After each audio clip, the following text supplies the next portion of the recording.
Welcome to the Mystic Syndicate's A Princess of Celene, a Dungeons & Dragons custom content podcast.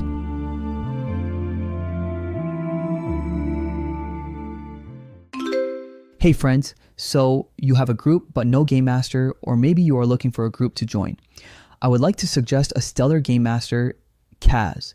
Kaz is a master storyteller. She uses different voices for NPCs and monsters, and she is very knowledgeable of game mechanics. Head over to startplaying.games today to search for Kaz, or you can find her GM link in the description and show notes. She is worth a look, and she has the most adorable Scottish accent. That alone should be enough motivation. Now back to the game. Yeah. Okay, so welcome everybody to the Mystic Syndicate. I am your host and Dungeon Master Brian, and we are here with our friends from the Drunkards and Dragons for episode 77. If you notice that it's just episode 77, we're going to have kind of an extended session this evening. Unfortunately, we have a couple of our fine players here are a little under the weather. I don't want to completely run them down so that they end up becoming bedridden over the weekend, and I would feel bad for that. So we are just having one session, but it's going to be extended, so that'll be fine. So let's go ahead and start off with introductions. That's you. I'm aware that's me, thank you. I was swallowing the cookie that was left in my mouth, because he always gets me when I have food in my mouth. She was making the pause for dramatic purposes. It was something. I'm Melinda. I play Grenna Babbleboots, a gnomish appearing ranger. I'm Mike. I play Kiffi Blackhammer, Dwarven Cleric of Fortubo. I'm Ed, and I play Lord Ambassador Tomas Waverly, Guardian of Greyhawk, Sky Commander of the Realm, and proprietor of Sorcery and Strippers. I always got to follow it. Hello, I'm Pav. I play Kelex Zelenen, a human paladin of Heironious. I'm Russ. I play Járngrímur töframaður Halldórsson, a fire mage. And Ed forgot to give you his stripper name, Limpress Twinkletoes. Oh. Hello, I am Glenn. I go by Albie. I go by Leorm. I am playing Timble Snivenblaven, a artist that has traveled a good long ways with these people. Yes, definitely far and wide afield. You guys have been pretty much all over the planet. The true gnome. The true gnome, yeah. All these imposter gnomes that are roaming around here. They're everywhere. They're everywhere. So the last time that we were together, it'd been a couple of weeks. So welcome back, everybody. You had defeated the Lich Queen in the Elven lands and had placed Asenath upon the throne. And in so doing, you were also able to fix the tree, the tree of death, also kind of like a tree of life. They're in the Elven lands and have opened up portals to different locations, not just here on Oerth itself, but also into the Feywild.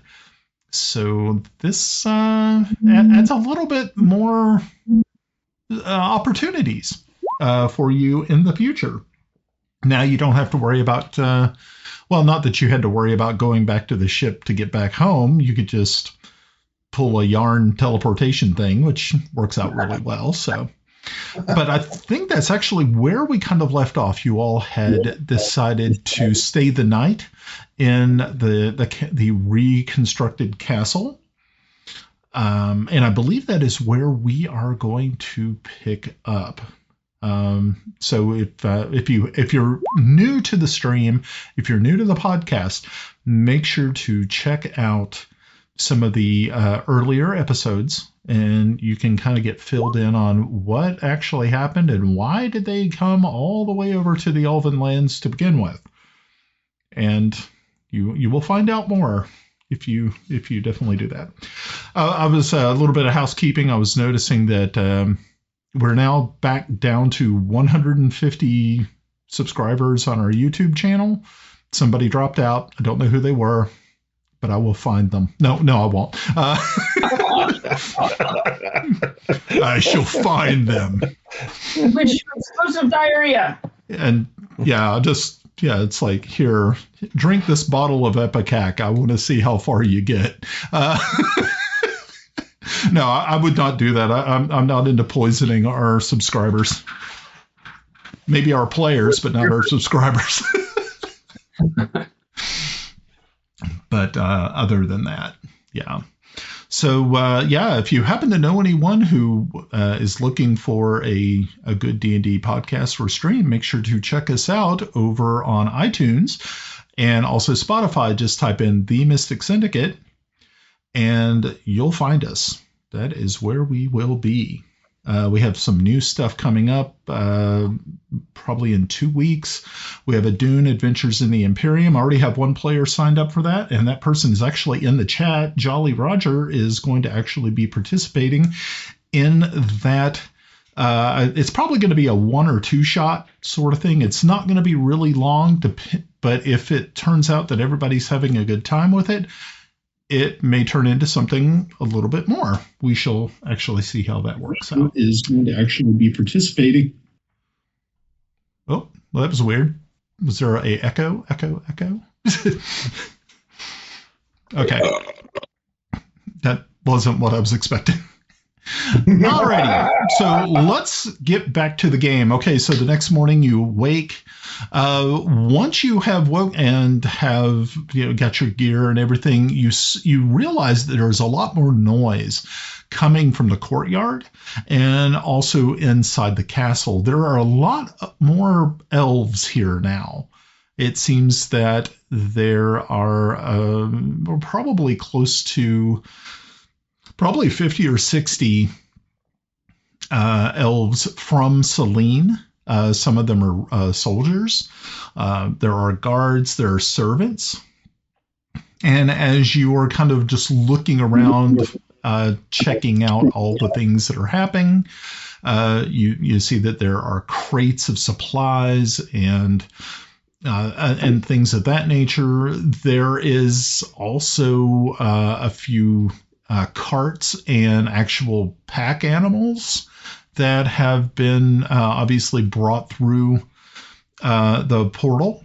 You do not see any fey creatures, but like I said, you do see a lot of elves. And as you are coming around, as you gather there in the hallway and you start to make your way back down to the throne room area, one of the corners there, right as you're about ready to turn, you almost walk into Sintaisha, who is dressed in silvery armor, sword at her side, and she kind of brings up short and looks at you all and says, "Oh, good morning." Good morning. Do you know where they have the coffee? It should be. I'm not even sure where the kitchen is. I just arrived. I'm sorry. I guess we should follow our noses. Okay. Probably be the best way. So, you can see she looks a lot better than the last time that you all saw her. It has been, of course, many months the last time that you talked with Sintaisha. She, definitely see that she is much healthier than when she was under the spell of Hezeshel. So she walks with you as you all start to approach a sort of a dining area that has been set up. You can see that there is food laid out. You do not see Asenath, but you do see that Shira is present, and it looks as though she is working with some of the people, the other elves here, to prepare food and make the castle a little bit more livable, even though there has been significant renovation to the castle through magical means. When you all left last time, you all had noticed that nature itself had been healing the castle, and the walls and the moat and all of that. So, hey, everyone, let's find some food. Let's. Indeed. Okay. So, do you know if Moorzivy showed up? Did he show up? You did not see Moorzivy. Like I said, the only two elves that you recognize that are in the room right now are Shira and Sintaisha. So Asenath hasn't either came down, or she may be in the throne room. You're not really too sure. But food is placed on the table. Drinks. You see large pitchers of juices and ale and things of that nature placed on these long tables, which have been cleaned off. And everyone is starting to sit down and enjoy a breakfast. So Sintaisha looks over at you, Kelex, and says, so I talked with Asenath earlier. She had sent a message through, and that's why I'm here. She's told me a little bit about what you had to deal with, and very impressive. You can see she's very attentive to every one of you. Like I said, it's a big difference from when she was possessed, when she was evil. So yeah, with that, usually with probably about like 10 minutes later, Asenath comes walking in. She is no longer wearing her leather armor, but wearing something a little bit more befitting her station. She's not wearing the crown though, but she is definitely looking the part. And has she taken livery or sigil for her newfound house? She has not. And as a matter of fact, as she kind of walks up and greets each of you, she actually comes to you, Timble, and asks that very question, that she is looking for some sort of design. They need a flag. They just can't use her mother's flag. And they need something that is truly theirs. So she's kind of asked you. I'm sorry, what did you say? I said like a big black tree. I mean, that's part of their history. Okay, or you can come up with a really neat design. A black tree with a white death's head on it.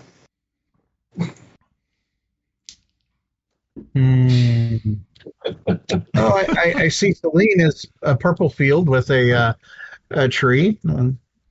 We could countenance that with perhaps gold instead of purple. Yeah, I mean, that would work too.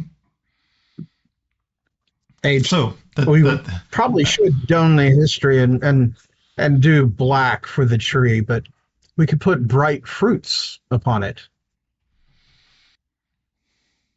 Well, the tree of unlife that gave birth to fruit and life. But I don't think you're going to get Ed to hang out on the tree for very long. I'm going to go pick up Sips. What the hell? Okay. So Tomas is writing their national anthem. Oh, Sylvan Tree, how constant are your branches? Okay, so branches. Okay, so that's something you can work on. A new standard, a flag, a crest, or whatever. That'd be kind of neat. And we can put it up on Discord. That'd be kind of cool. Okay. So yeah, Shira sits down across from you. She looks over and says, "So, will you be returning to Celene, or what's your next stop? I think we have pretty much everything underhand pretty well taken care of here. And not that I'm trying to run you off, but I know it's been a couple of months, 3 months since you've been home.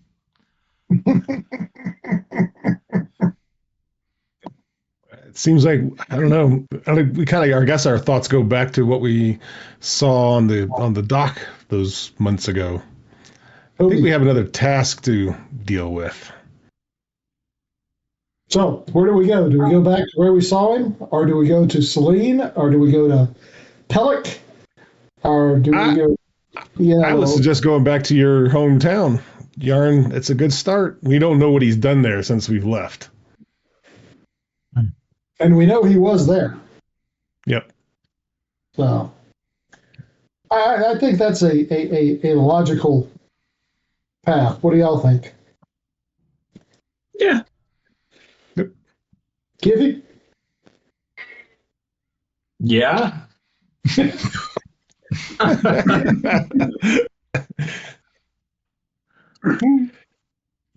Kiffi's that character that just sits over there every now and then says, yeah.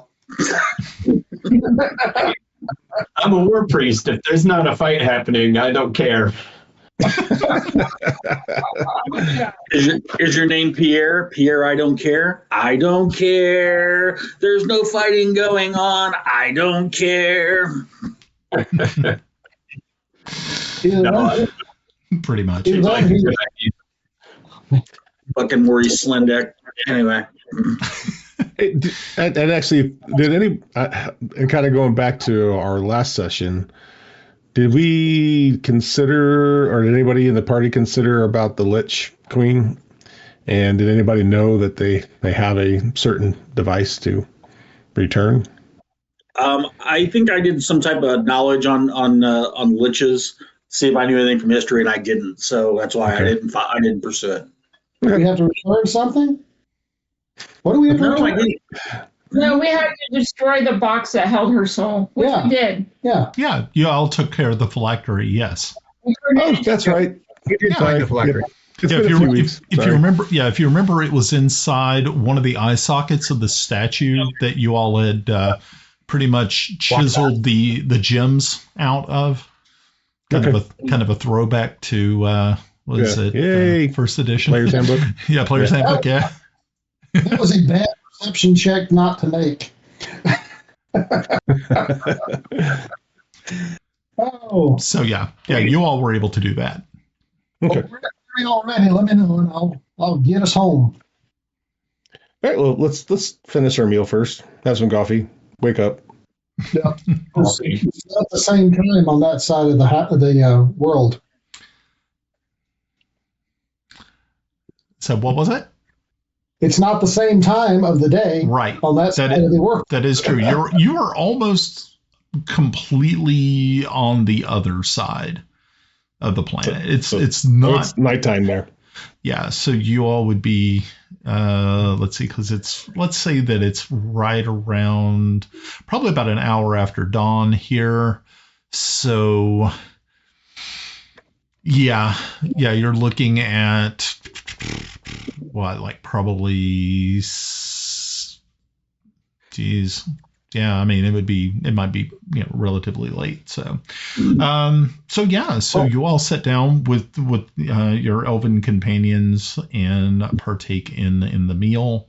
I guess Timble, you're sitting there sketching out some ideas for Asenath as she is sitting next to you, just kind of looking over what you're doing as she's shoveling toast and eggs onto her plate. We'll partake of the fruit plate, specifically the venison fruit, the beef fruit, and the cheese fruit.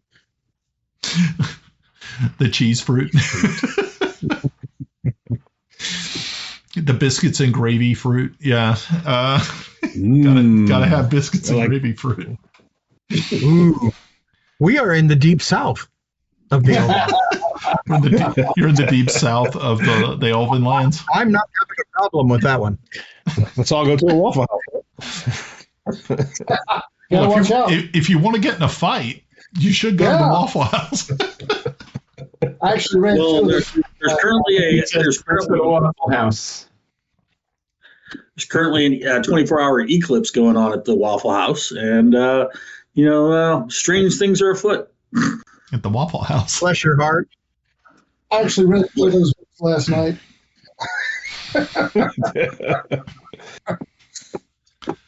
It's a shame they only come on the Kindle. I was kind of hoping for hard copies, but I can screenshot them. I mean, they're only 40. Oh, you're okay.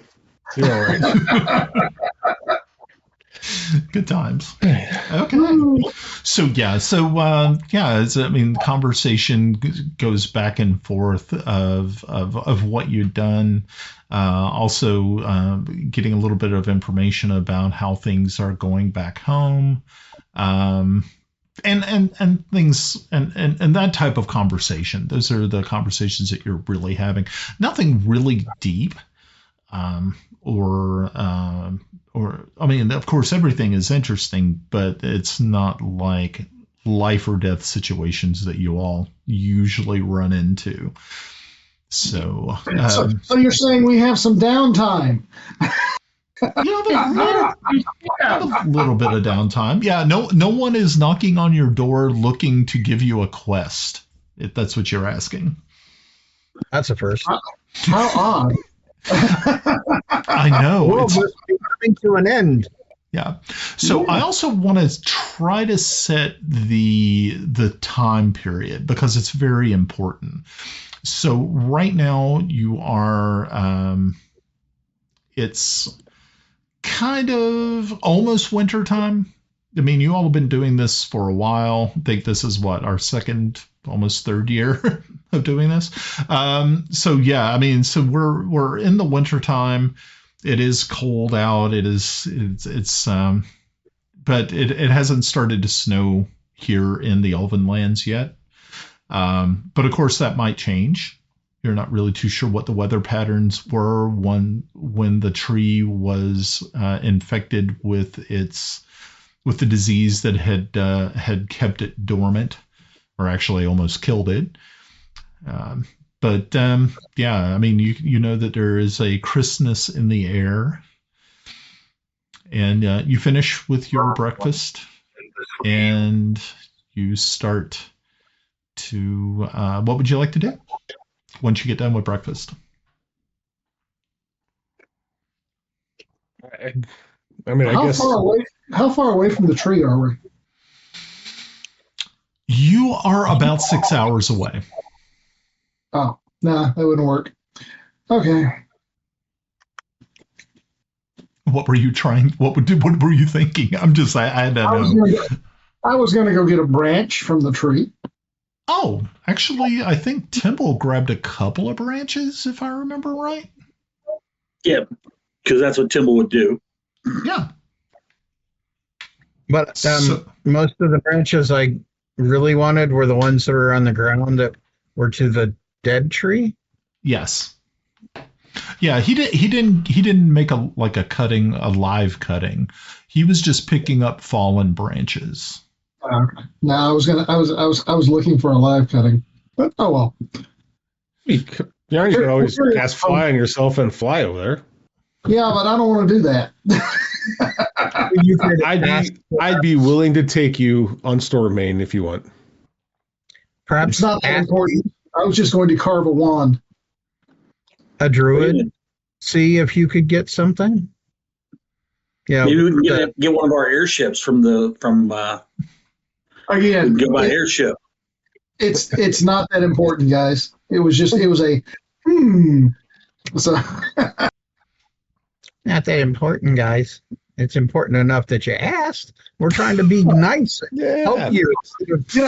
While I am shocked and amazed, I do appreciate it. Oh no, not that.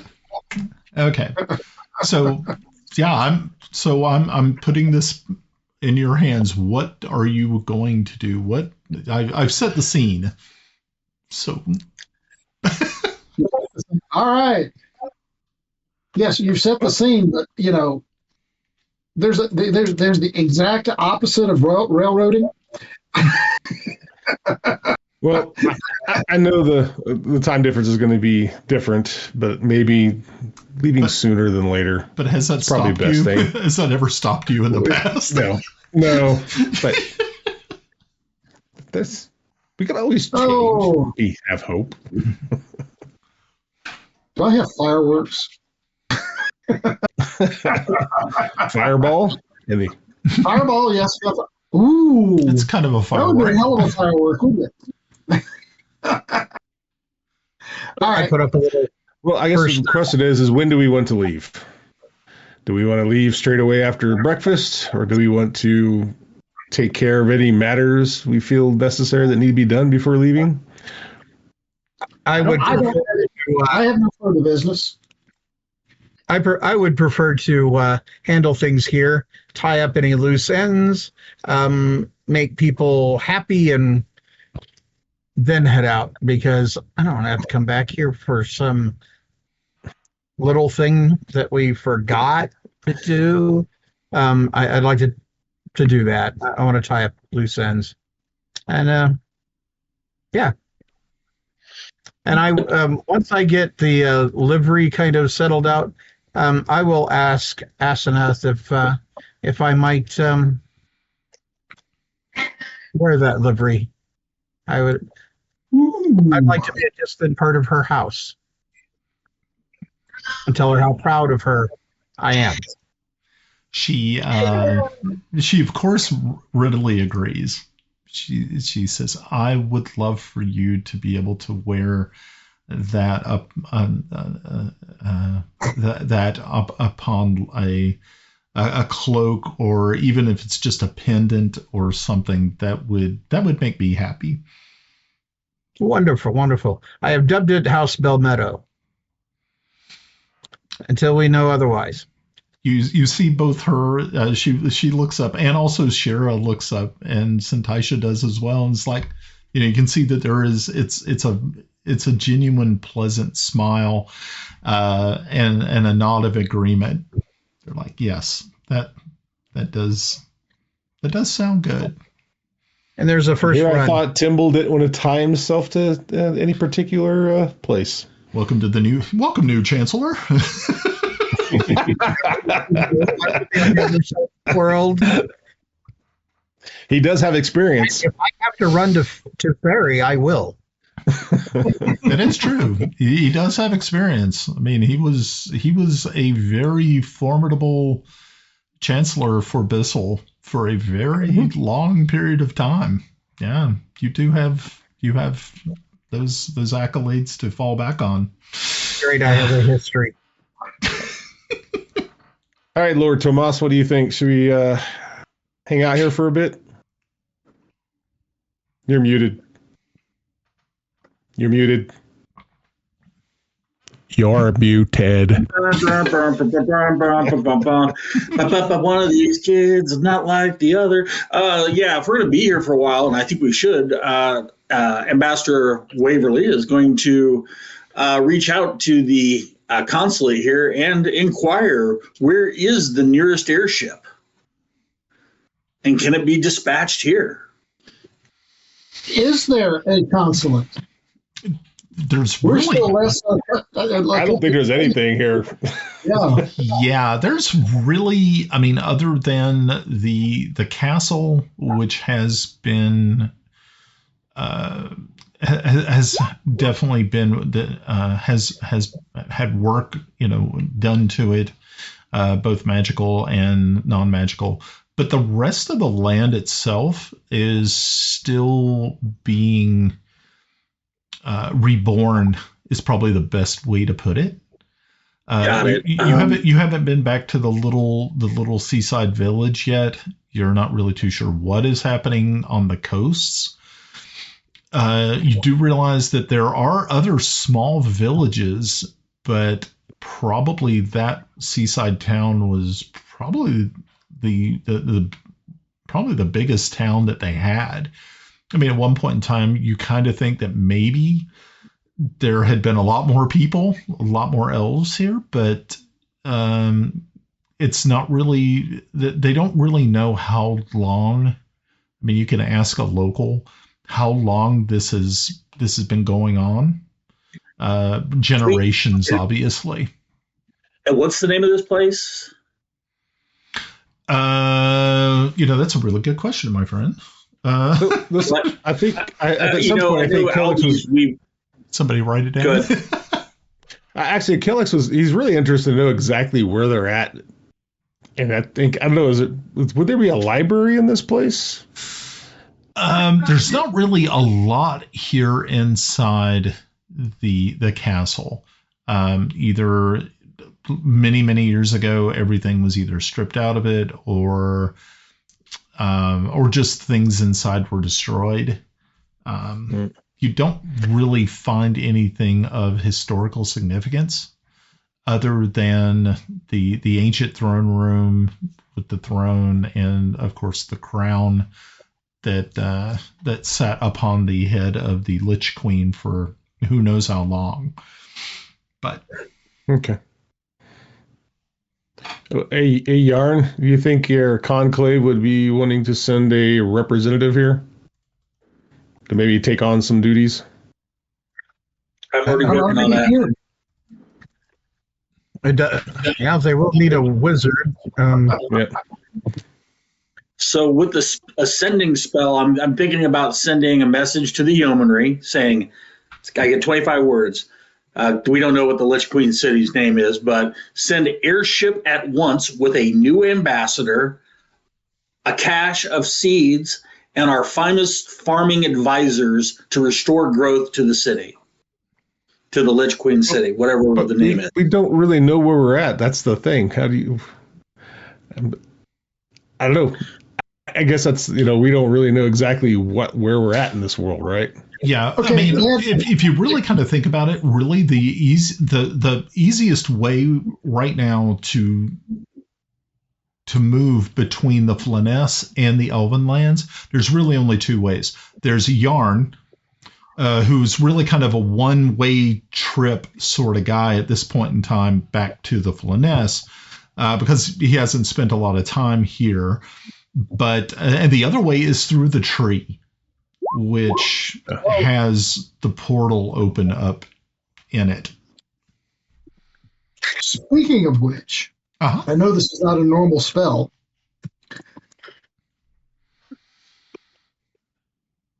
Well, you're not a normal group, so. So does it catch anything on fire? Is that what you're saying? Well, I'm thinking teleport beacon. Beacon. Yeah. So it's there, it broadcasts, and I can tune my teleports to that position. I mean, it doesn't sound like it would be out of the question, because it's really more of a sort of a role-playing device than pretty much anything. Okay, so kind of describe how you would make something like that. What would like it a radio beacon, like a radio beacon that I could tune my teleport to those coordinates.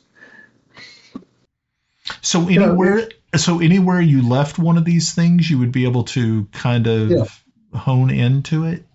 Yes. And in fact, I like this idea. It's not actually a bad idea. It's not bad. And we can put it on the cubes. We can put it on the cubes because we already have a magically enchanted device. And then wherever we leave those. Certainly. It's an 8th level spell. How much do 8th level spells cost? Not that much. Not as much as a combat wheelchair. Okay, we already had somebody ask in the SNS chat campaign. The SNS campaign. God. Well, no! That was freaking quick. Yeah. So lurking. And Lord Tomas, I wasn't dismissing your idea. I just thought it's them sending an airship to a location we have no true. Well, they could use a locate object and, on like my family crest brooch or something like that and move towards it. I would have thought that such a great, how should we put it, a great sailor as yourself would have just been jotting down our plans. You know what? I did master sail. I think I even got I got to add that. So seamanship. I have seamanship. Remember, we added that for me. So am I able to get seamanship is not navigation. Yes, it is. No, it is a part of it. Okay, look, you were the one that would tell me about the Aubrey books that you were reading. You're arguing when I rolled a 30. You're arguing when I rolled a 30. Just say, yeah, I think seamanship is navigation too. And well, honestly, I think you think seamanship is something done on below decks. But I don't bend over cannons. This is not barrel duty. Not barrel duty. No. So anyway, navigation is not. Teleport circle is 5th level. Teleport is 7th. Okay. So I would say maybe a 4th level spell for the beacon. Yeah, I mean, it sounds good. I like the idea. I think though that we should, just so that it doesn't get overused, maybe set it so that you can only have 4 going at a time. That would work. I mean, is that okay? It has to be the person that is utilizing it as the beacon is the one that cast it. Okay, so wait. Hold on. Say that again. Okay. To utilize the beacon, you have to be the one that casts the beacon. Oh, of course. So Yes. I couldn't use Intaros or I couldn't use Mos Eisley's.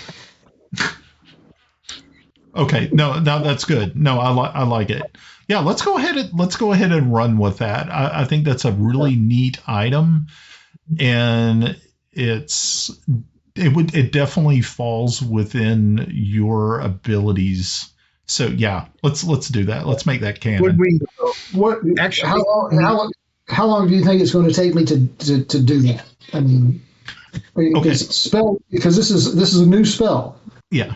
Okay, so what I would like to try to do is, like, if you have one of the, I guess it's the cube, maybe you can work with Grenna, who is an artificer.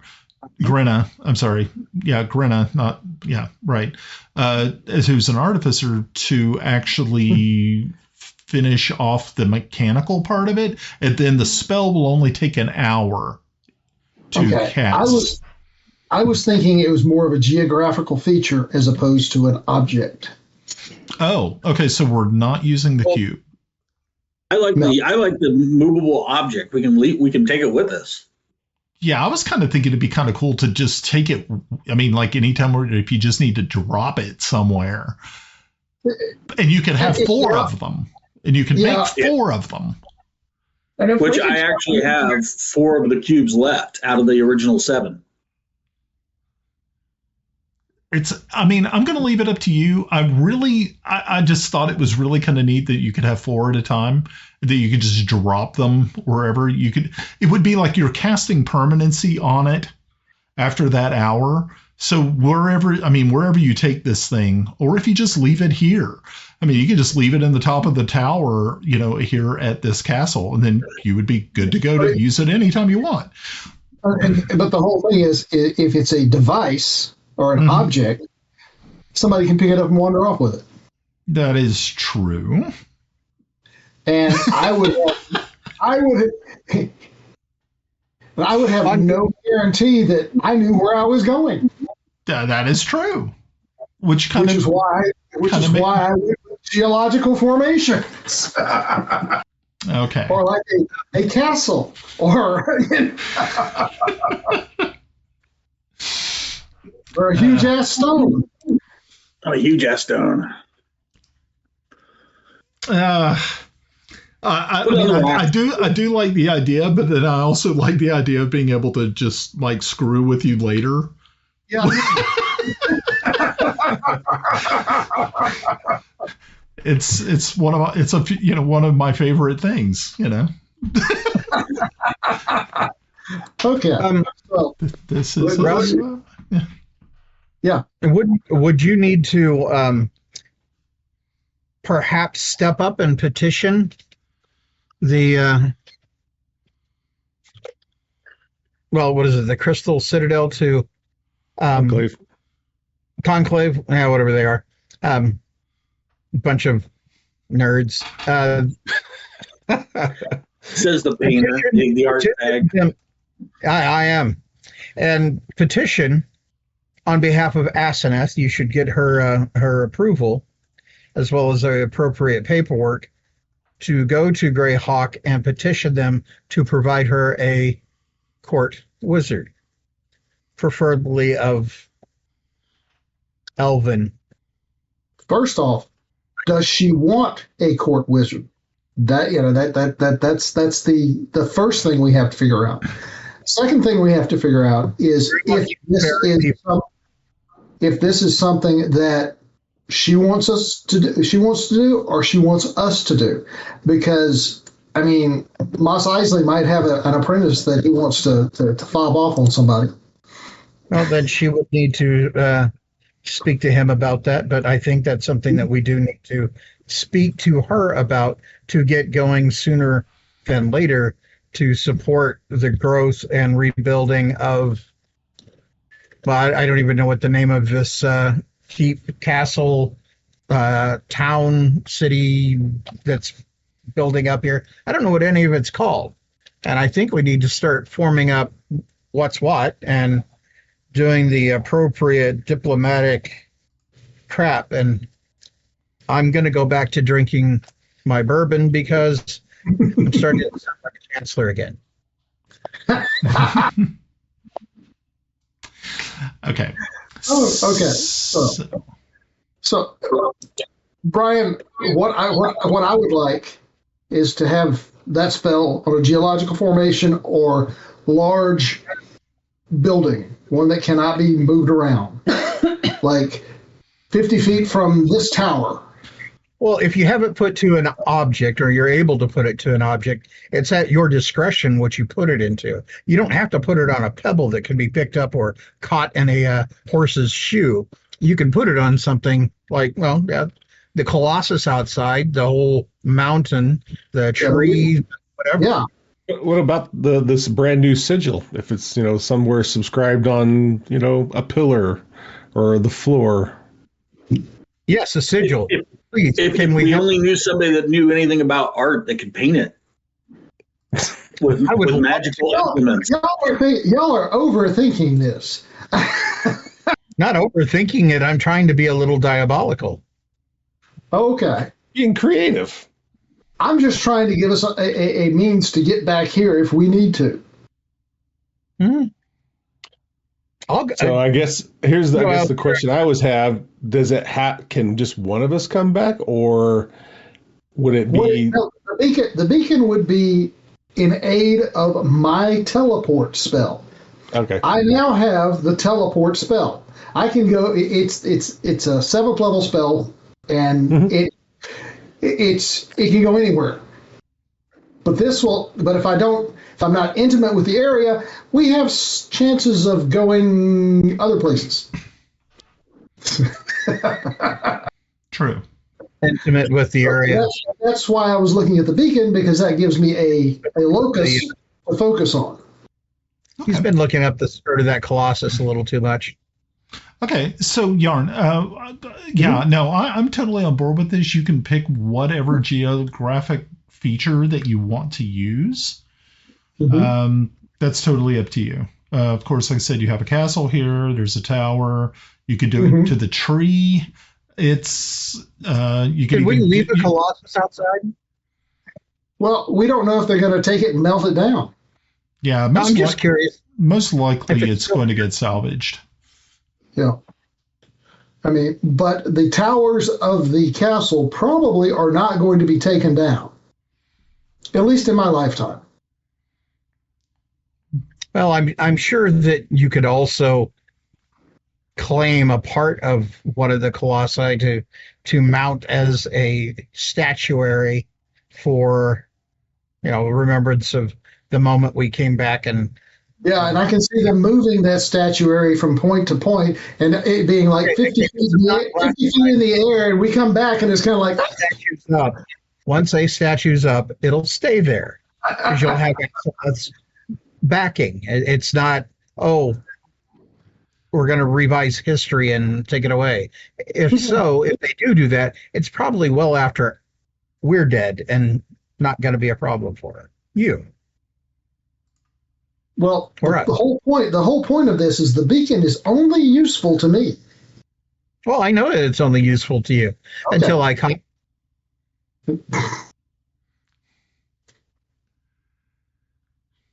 All right, I'll find a way. Brian, I'm writing it up. Okay, I'll send it to you. But that's what I want to. That's what I want to cast it. Then I want to cast the teleport circle so we can go back to Krakenheim. Okay. Easy enough. Okay. Why Krakenheim? I'll talk to everybody talk what? Last place we saw Toby. That was perfect. Yes, Albie, go. I will seek Asenath and see if I can get clearance and the paperwork and get everything straightened up so that we may petition Greyhawk for a court wizard, barring her desire to go through, our little spellcaster or Masaivi. Okay. Our little spellcaster. This from a peck. What's the most valuable thing he has in his pack? Wow, that's a really good question. Being that I would know because I try to keep it. But have you been keeping a list? It would probably be my spell book. Yeah, Okay. it'd probably be the spell book or your staff, because that staff my power is pretty good. It's not my backpack. Well, it's not in your backpack. That's true. Yeah. Look at him. He's arguing already. Yeah, but I'm going to see what I can. But you also have to think those spell books are not actually a book any longer. They're actually metal plates. And they're on my belt. Yeah, because he had converted all of his spell book into those. Were they copper or bronze? Were they bronze? Bronze plates. Yeah. So yeah, if for those people do who they have sandpaper remember in this that, age? Do they have what? Sandpaper. Sandpaper. Oh, jeez. He's got an angle grinder in there, just me. erasing all of his good work. Oh no! Look, I've set it up so you can do some more magic. It was getting filled. That was cruel. That'd be so cruel. I think that'd be war. I'd be like, oh shit. No, those are my travel spell books. Yeah, because you have like a lot of stuff back in your office. Yeah. Yeah. So that works too. If we're going to bring in an apprentice, we should go to Greyhawk, and then we can take an airship to Krakenheim. No. Or we could go to Krakenheim and meet the airship there. Well, there is that, and we could have the airship go to Krakenheim. I don't have any way to contact Krakenheim. Do you? We'll get there before the airship. Do you have a way to contact the airship? The yeomanry. My family. Sending spell. If we go to Greyhawk, he could actually probably speak to some of the ambassador. There was one there.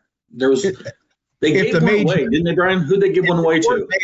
There. They gave one to the royal family of Greyhawk. Ah. But there were other ones that were being built when you left. Mm-hmm.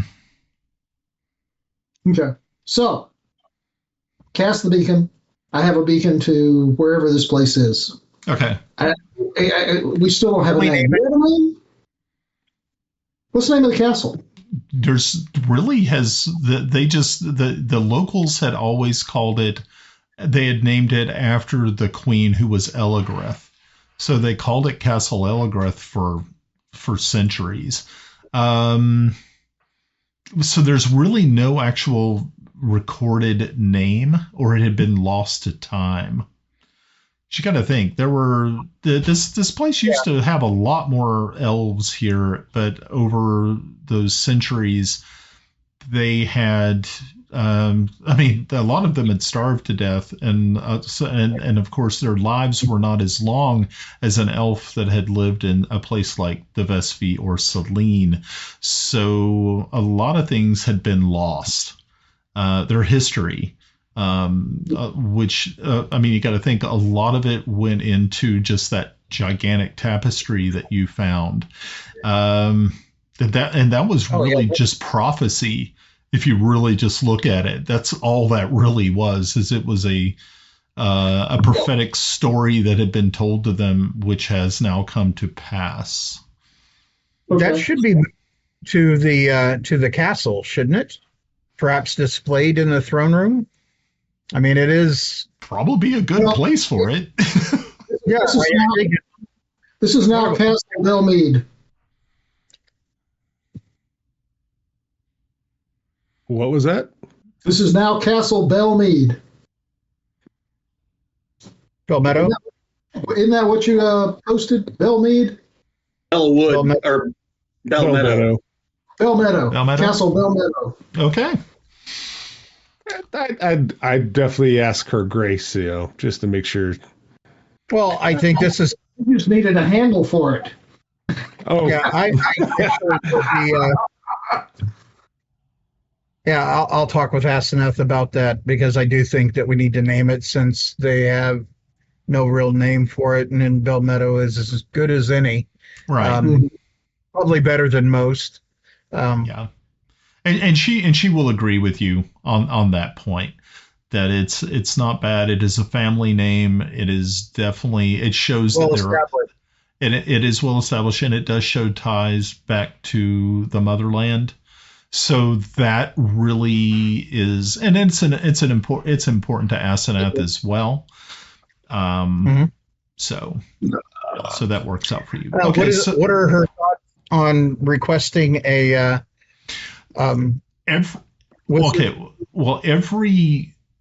Every sovereign country, every king or queen or emperor has a court wizard.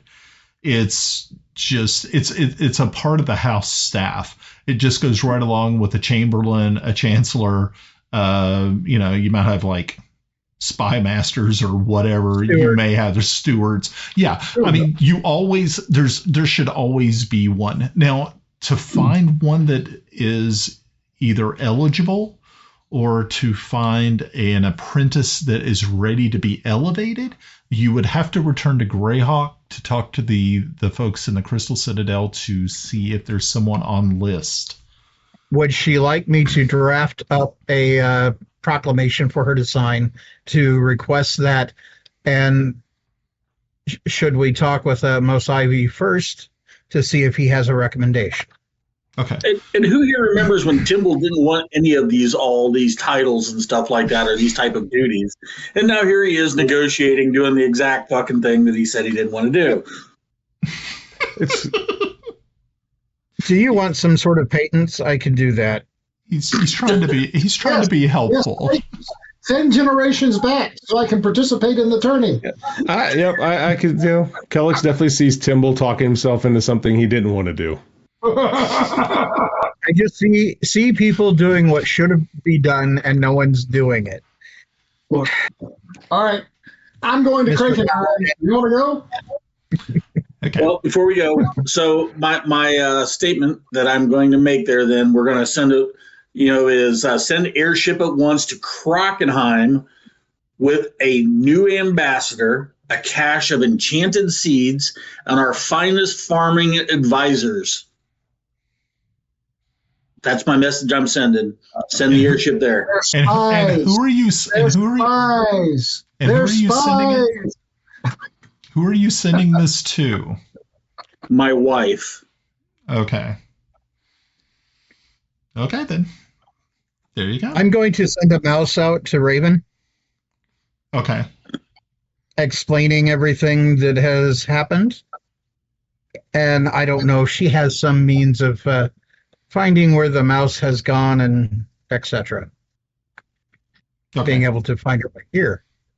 How I can expedite that. Well, okay, so from what you can gather, and this would be easy enough to put into the message, is that all she would have to really do is go to the life tree in Celene, because there is now an open port between these two lands. There is an open port? Yeah. I didn't know that. I thought it was there was actively grouping people together to port them through. Yeah. I didn't know of an open port. There is an actual a permanent and open port between this land and Celene through the trees. The trees are now active. When the trees weren't active, there was no portal. Now that the tree is restored, there's a portal. If we crash an airship into the tree, would it just teleport us to the other tree? No. No, you can't just crash into the tree. Okay, so to explain, if you guys remember, the tree in Celene and the tree here are both extremely large. The portal is big enough that you can move a cart and also probably a pack animal that is attached to the cart. That's how big this is. So like a couple of people could come through at a time, or you could have a cart with goods and things, either pulled by an ox or a donkey or some sort of other pack animal, horses, whatever. Guys, do you know where my mind immediately went? You could logistically support an army through that freaking portal. Yes, you could. I'm going to track down Shira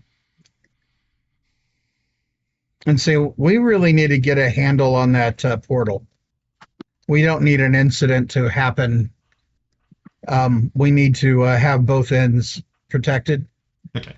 Well, right now, she can tell you that there is there's a platoon of soldiers stationed at the tree, and there's also 5 druids who are tending it.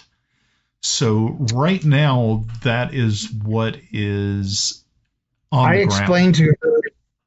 I explained to her, probably for the second time, I'm sure we talked about this before, this Toby character and concerns, as well as a certain, and the drow. We really need to be heavy-handed with the magic and what's going through. Yeah. Can they determine if someone is coming through? Is there any kind of indication that they feel that somebody's using the portal? There really is no actual way of detecting if someone is moving between the two locations. You do magically, if you step through a portal, you cannot step through while you're invisible. It doesn't work right. So if you step through a portal when you're invisible, you will become visible. That's my house rule. You just can't do that. It just cancels each other out. It's either it makes you visible, or the portal turns into a blender and you get shot out the other side in just a pool of ribbons, which I thought was really awesome. And if you're powerful magically and able to, say, polymorph or change your continents, your true self, and as well as disguises, We've dealt with the disguise issue before. Yeah. Now there are creatures that can step through that are not in their true form, but those are only fey creatures. Like Pelatorina can go back and forth, and she can be in her dryad aspect. She does not have to be in her faceless one aspect. It would be the same for Grenna. Grenna could move back and forth. All Grenna would really have to do to move through the portal, if she wanted to go to the Feywild, is just think about the Feywild. That is all she has to do to get there. And that would be the same for you guys, too. If you remember the grove that you appeared in, when that is where you're going to appear. So, yeah, it's multi-purpose, but it's also extremely dangerous, because if you're not really thinking straight, not really concentrating, you could end up doing bodily harm to yourself as it splits you in two and sends you to Celene and also to the grove in the Feywild. I love complications. We have to talk to Raven about this. Yeah.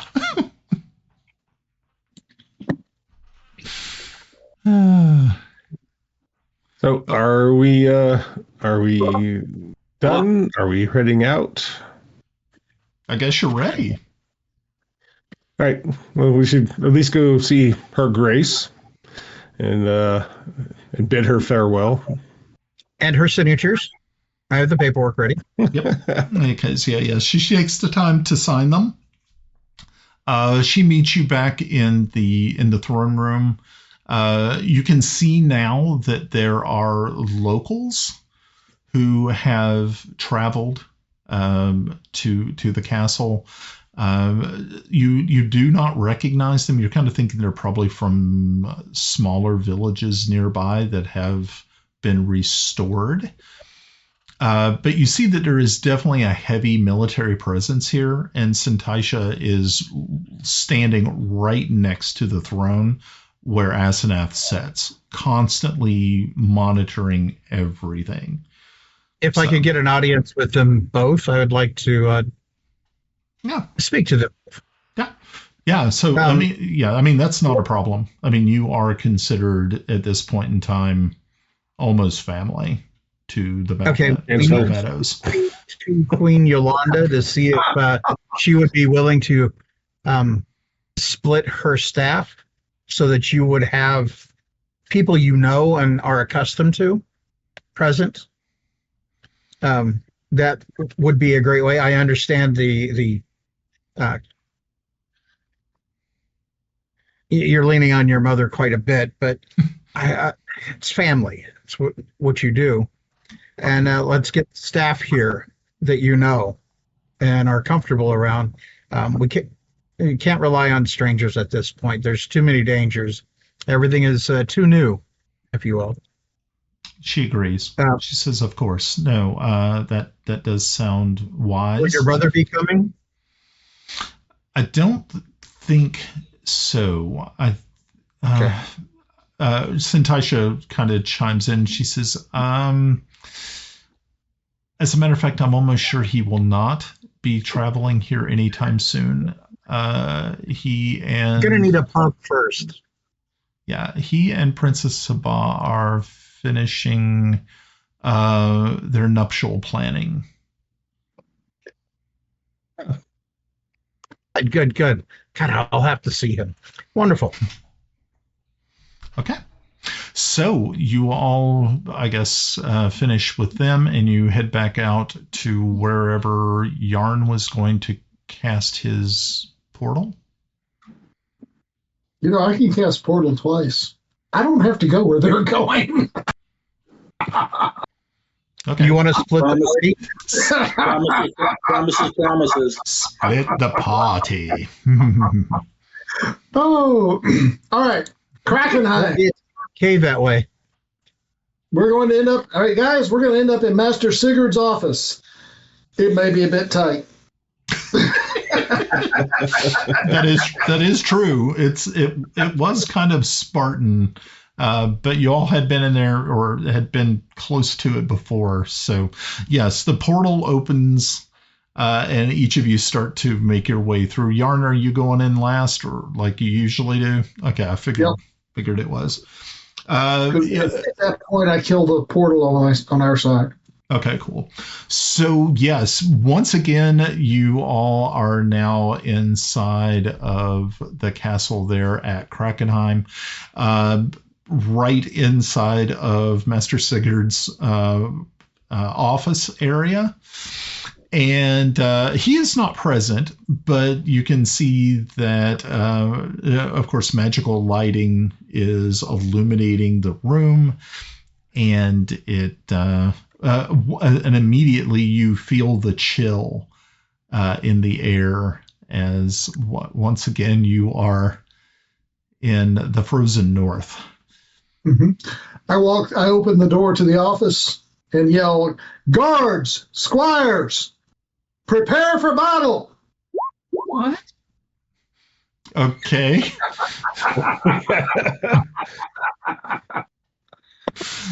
Okay, so within just mere seconds, you have at least 4 guards, swords and spears at the ready.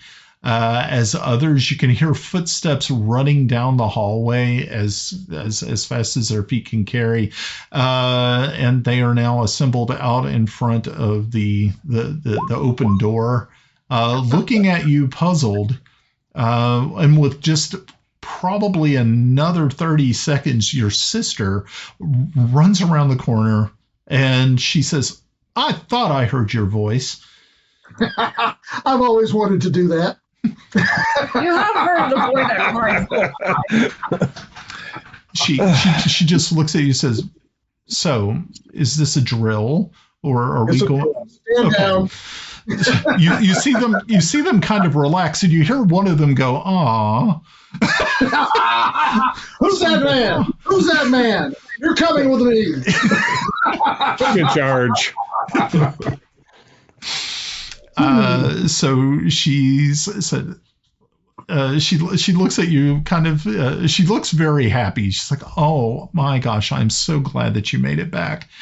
And she looks around, looks at everybody else in the room. It's like, "Oh, and everybody's here. Everybody's got their fingers." Yes, good. Okay, this is good. And not to stop the pleasantries, but has there been any incident since we've left? And why is this not Greyhawk? Because I told you we were going to Krakenheim. Yeah. It was the last place we saw Toby. Keep up. Yeah. I'm halfway paying attention and I follow the bouncing ball. We were going to go to Greyhawk and then to here. It would have taken us a matter of minutes to drop off what we needed. There's 5 of us that were going to Krakenheim. There was one of us that wanted to go to Greyhawk.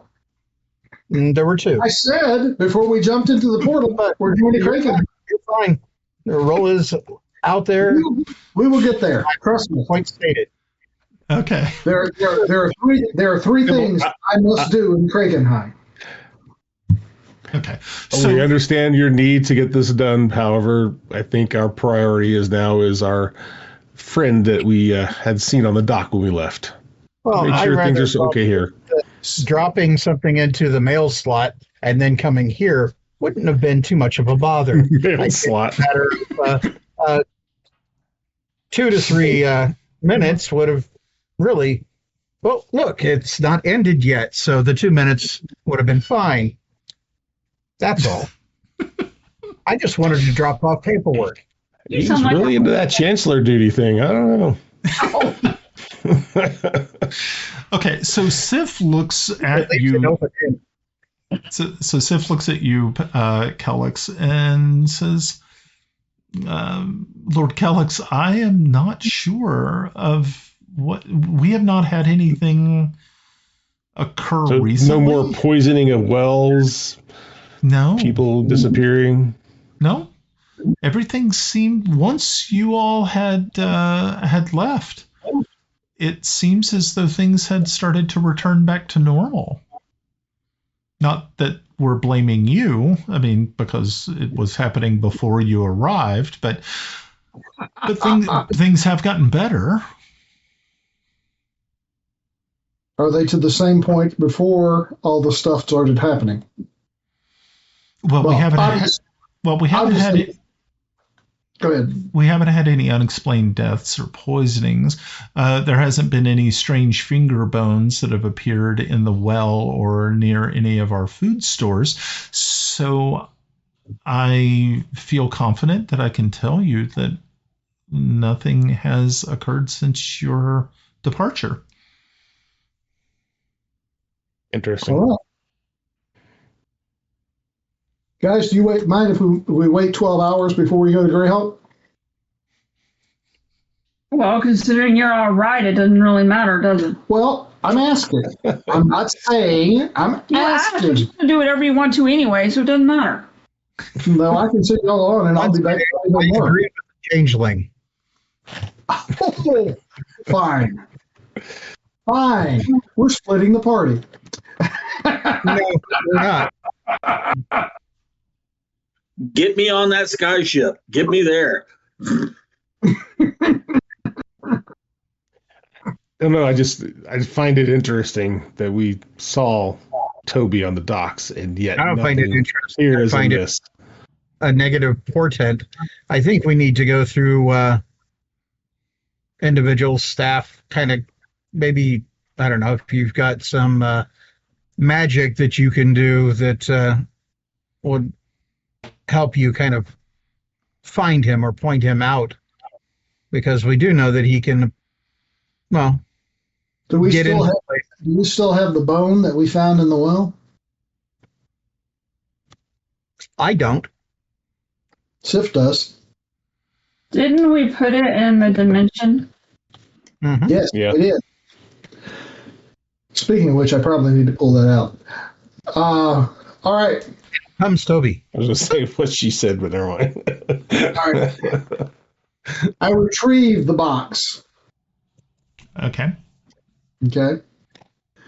And I'm going to have to cast that spell again because the timeline is almost up.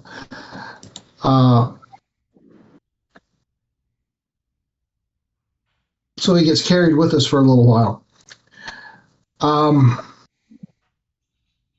can scry. Somebody get a pair of pliers. I got a pair of pliers. Gloves, pair of pliers. Open up the box. The bone's still there? Yes. Take out the bone. Do I? Oh, wow. I lost my character. Dion said, screw you. How did you do that? That's a little weird. You shouldn't mess with me. When I take things, I take things. Revenge is mine. Even better, he went through the wrong portal. All right. Where is it?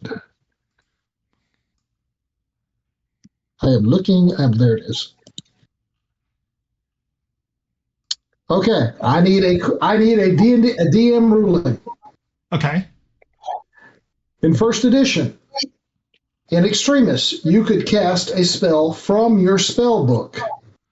Okay. Can we do that in 5th edition? I do not have it memorized. Doesn't that cause it to disappear though? Didn't it cause it to disappear? I thought he destroyed it in the book. Yeah. Destroyed it. It destroyed it on that particular spell book. And we need a ruling on what happened when we came through the portal. If you'll look there on Roll20.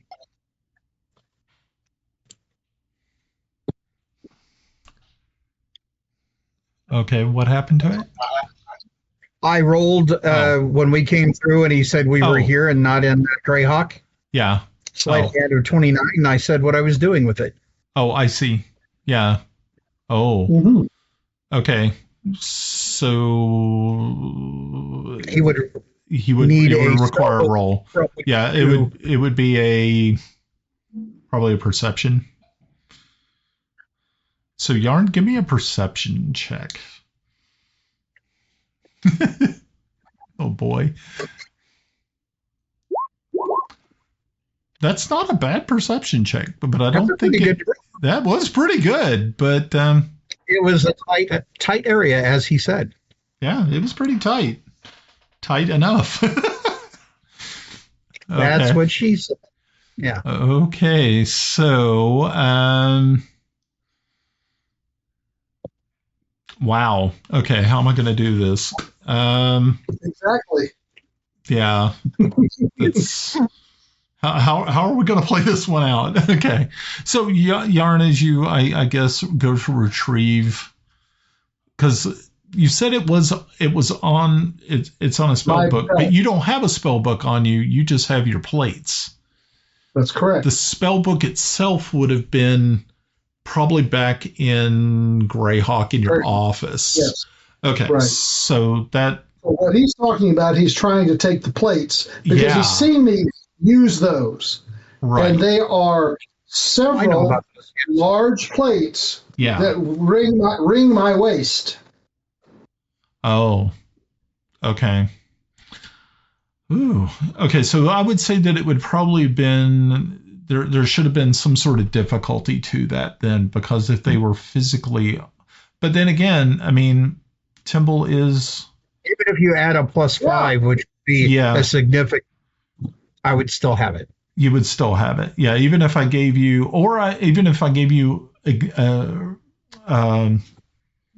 advantage, I don't know if it would help you or not. Because I mean, what did you got a 29? So I mean, the best you could get would be a 27. Yeah, I'm gonna say that as you, Timble, you have these items. I slid them onto a shelf. That would be what I would do. I don't want them on me, because if I have to show, look, I don't have them. Yeah, I don't have them. Okay. So, but Yarn, getting back to that spell, if you do use it without your spell book, it will strike it from the book.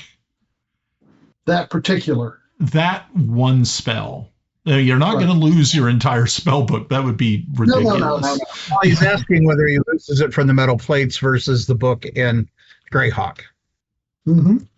Okay. Which is the advantage of duplicate spell books. I'm looking for my spell book. I'm looking for my plates. Okay, and unfortunately, your plates are not on you. That's odd. That's weird. No, that's what the fuck? And meanwhile, I'm sure Timble's over there like, boy, that's really weird. Do you remember the last plates you saw? No. Because right now I'm running with the Paladin about. So how do we track this guy down? Toby's here. We know who's here. I'm completely ignoring the situation. I don't need to act the buffoon. This is not some sort of troubadour thing. I put the bone back. Give a performance check. He's got to give a performance check, and then he gets to sense motive. No. No. Doesn't matter. Does not matter. I put the bone back in the box and send it off with a new spell. Okay. Okay. Which gives me another 90 days before I have to do something with it. Okay. That's fine. That's good. Okay. Okay. Gentlemen,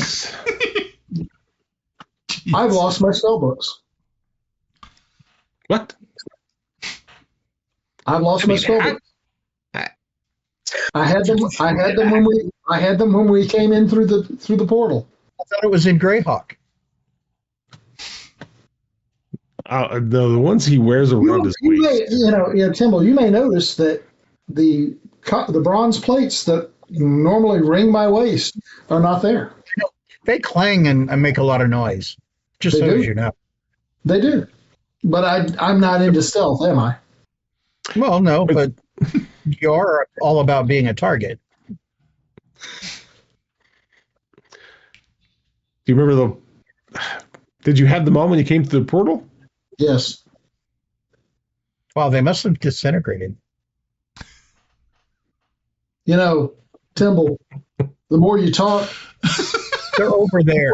The more they're over there. Over there where? We're no longer in the office. Oh, I thought we were still in the office. I didn't think you had left the office yet. Yeah, they came running, including your sister. I point, they're over there.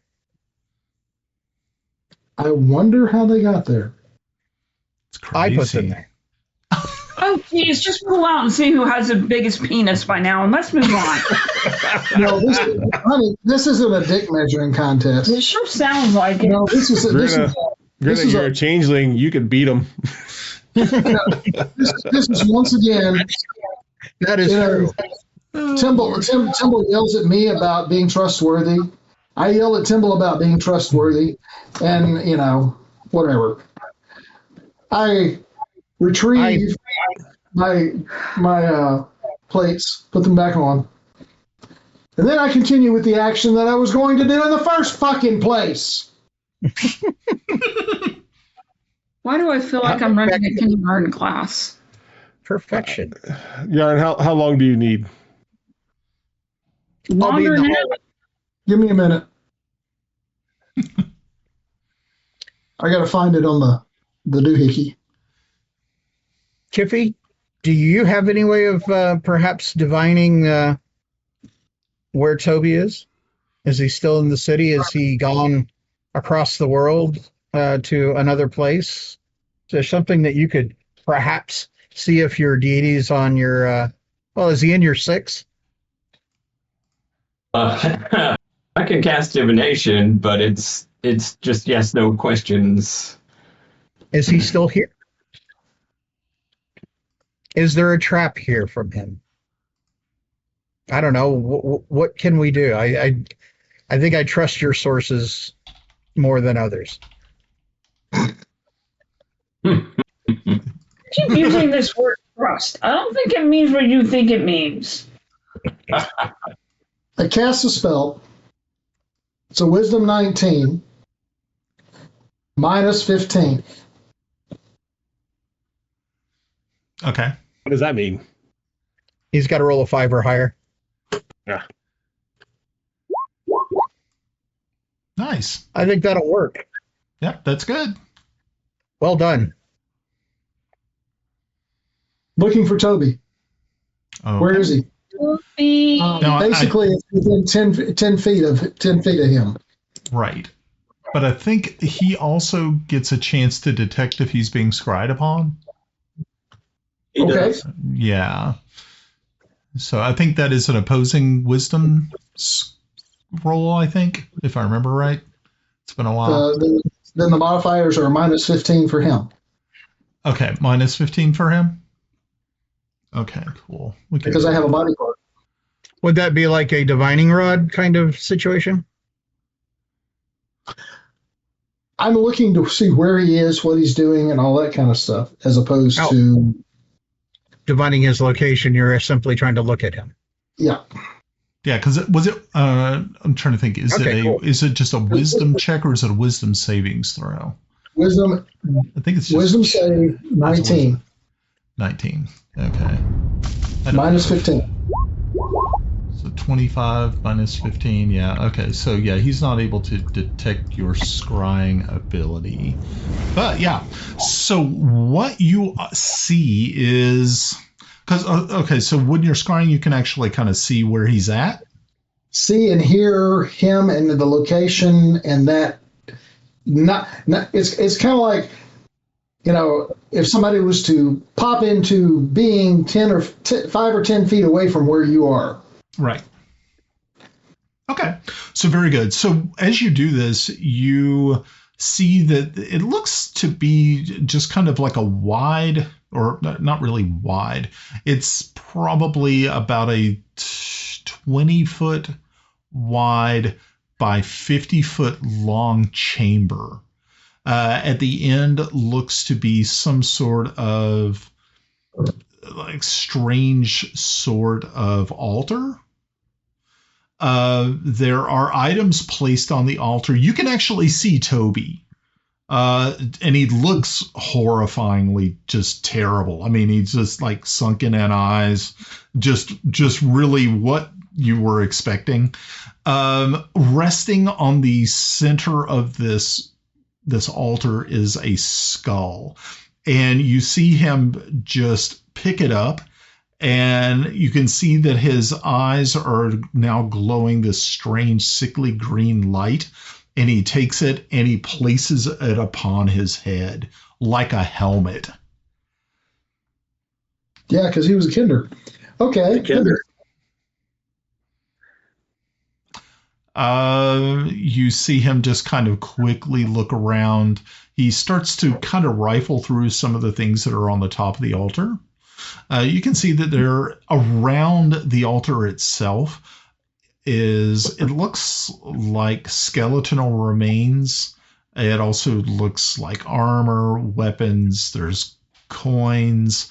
And in the back, in the very far end, you see these just two very large columns of black stone.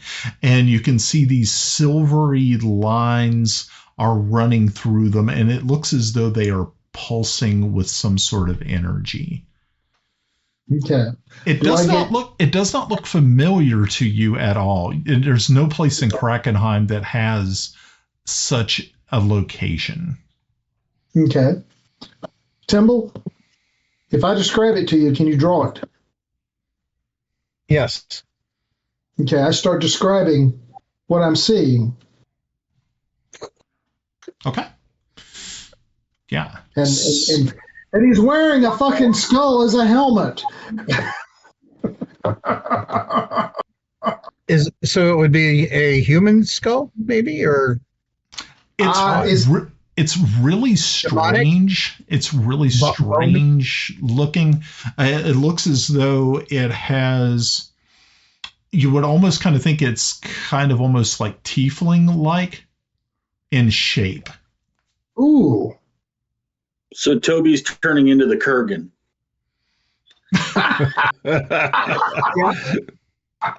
There can be only one, you know.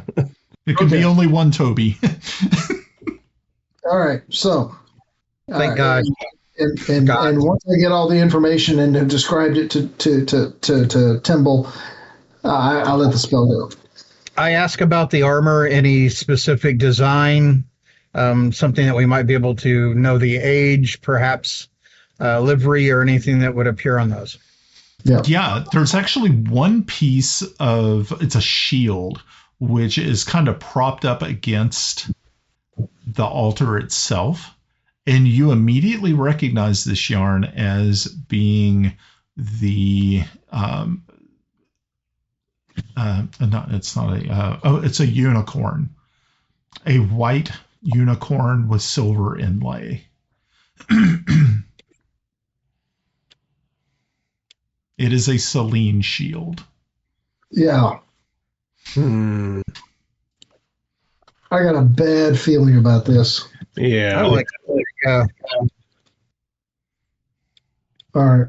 What house of Celene has that? Is that something we would know? Well, you have seen him before on the foot soldiers of Celene.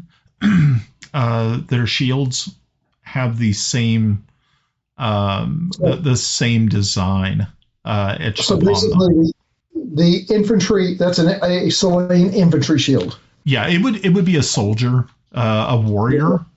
It definitely would not be a lot of time. I mean, of all the rangers that you've seen in Celene, usually they do not carry shields.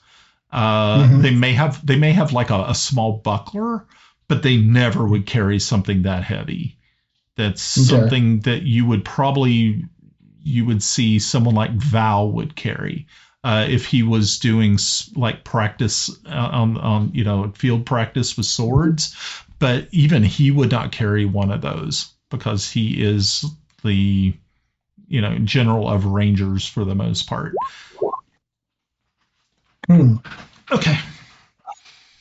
Okay. Let the spell go. Okay. I rolled a 29, so that's how close we are to it. Cool. So, given this description, actually, divination is not yes, no. I can ask a single question about a specific goal, event, or Creature? something that's happening, and my gods will give me a truthful, if maybe cryptic answer. So I'm gonna cast divination and provide the description of this to Fortubo. The room? And yes, the room, and ask him if he can enlighten us as to where this may be occurring. Oh, screw. I'm sorry. No, you're not.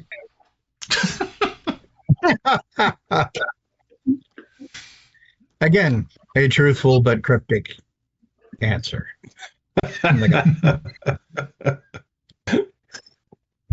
Okay. So you put this, using your power, you reach out to Fortubo to ask this question.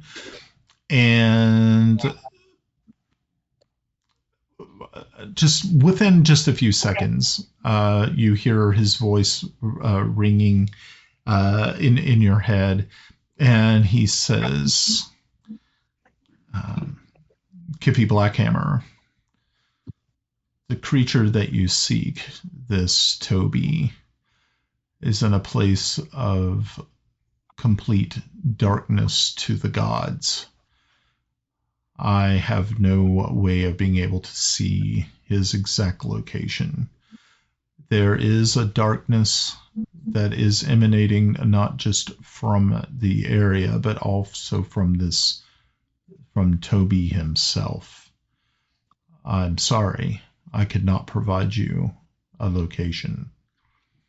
Is it a what's like? Fair enough. Well, being that the only clue we have is a shield of Celene, that looks like that may be our next stop. Has Raven replied? It really hasn't been that long. It hasn't really been that long. Yeah, it may take a little bit longer. When I get my message back from Raven, I'll tell everyone. I will ask her about this room to see if she knows or knows of a way with which we may find its location. Okay. It is, since we do have the information leading us to Celene, it seems a bit obvious. So I'm kind of afraid of the of making a rash decision and, run to Celene and throw it out there. Are you saying we should wait until we hear back from Raven? Do we know how long that's going to be? I have no idea how long that will be, but at the same time, I think, do we want to, and I'm not being just this ass, go to Greyhawk and see if perhaps some of the wizards might have information upon this, or a guess?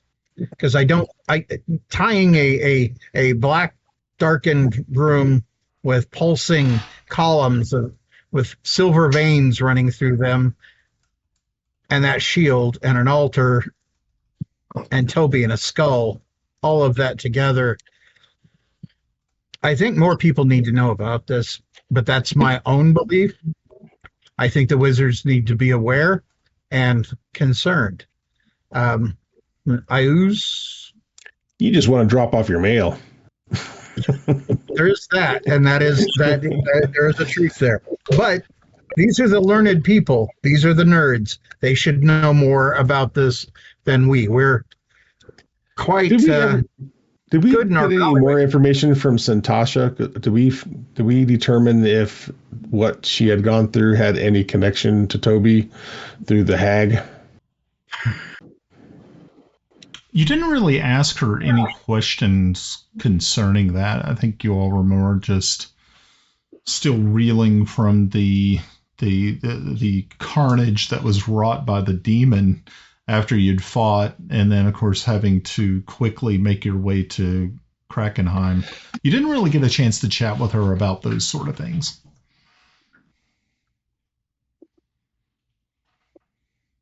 I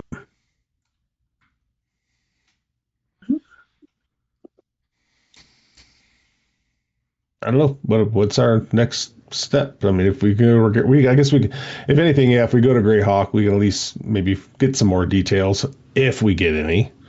There's not, not a chance of that. We've got the bone. Maybe we could take shavings and create arrows that are homing arrows too.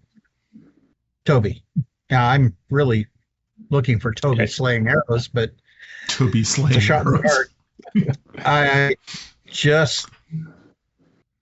I don't know. I know someone wants to be on his flying boat. The gods have said that we don't have any idea. Do we dare turn to the Fae? It's an option. Kelex,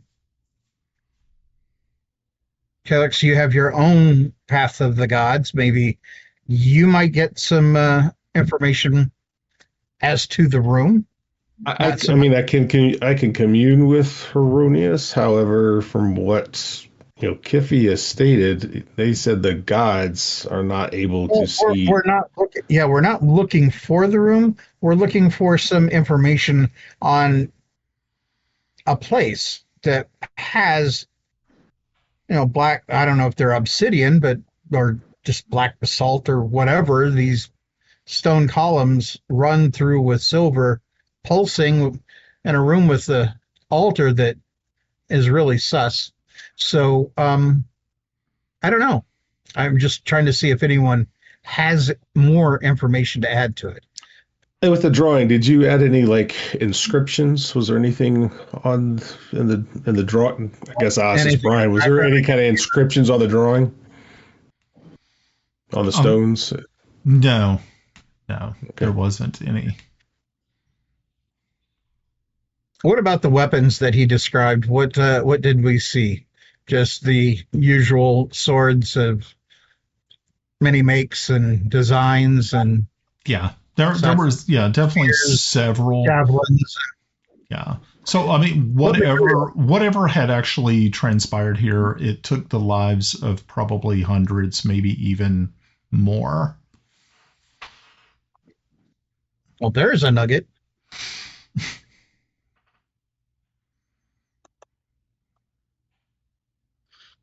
Well, then maybe going if to something happened and all of a sudden 100 people are missing, then shouldn't we be able to find out any news throughout the land of some bunch of people going someplace and never coming back?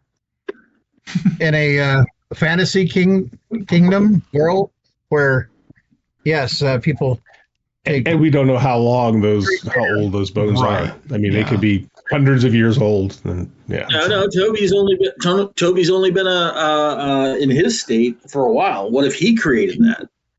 Well, that's the thing. We don't know. Maybe this place already had the bones, or he made the bones. I don't know. Yeah, but you're right. It could be that people going missing. I think in Greyhawk is not going to be that noticeable when you had a huge war going on, multiple nations.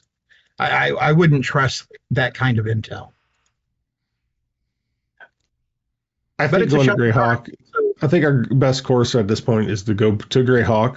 Yarn can talk with his fellow wizards to see if they can do some research. I could even go to the Church of Heironious and see if, and talk with the priest there to see if they might know of some location with these stones. And Yarn, I think you should look, since we are here, take the time to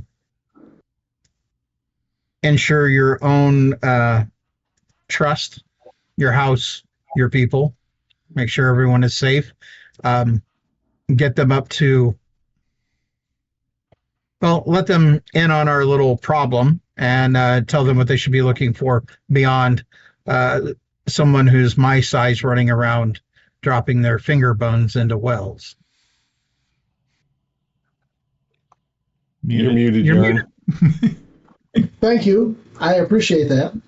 I had planned on casting a higher level guards and wards on my brother's house. Okay. Preferably one that will make it last for a year, as opposed to a day. The ceremony spells. Say again? Strong ceremonial type spells that are going to just dissipate when we leave. Yeah. So I'm casting it at 9th level, whatever advantage that gives me. Okay. Correction, 8th level. I don't have 9th level spells. 8th level.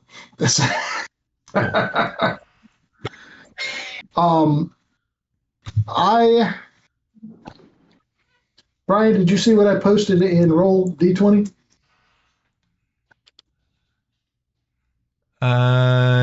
Yeah. Oh, cool. Okay, I like it. Yeah. That's kind of neat. How long does that last? As long as it's entertaining. Okay, that's fine. Okay. So, what is your next steps? Are you going to Greyhawk? Are you? No, I need a long rest. Okay, so you're going to spend at least 8 hours here in Krakenheim. Okay. Yes. So, Brian, hold on. I've got another obligation. Okay. Do you not remember? What was the last thing I did when we left, other than to try to shoot Toby with a firebolt?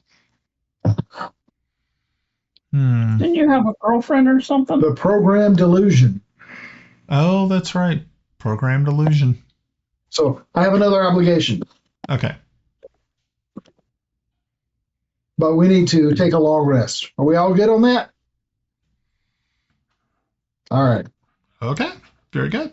So a long rest it is. So yeah, you're able to take care of your other issue, and you all settle in for a nice little break. Even though you guys hadn't really exerted yourself any, a rest is always kind of nice, especially now that you have a little bit of downtime, kind of. Even though you are searching high and low for your good friend, your wonderful old time friend, Mr. Toby. I take umbrage with that. Friend word. That's a strong word. It is. Yeah, How about companion? Neighbor. Neighbor is even better. A neighbor you don't like.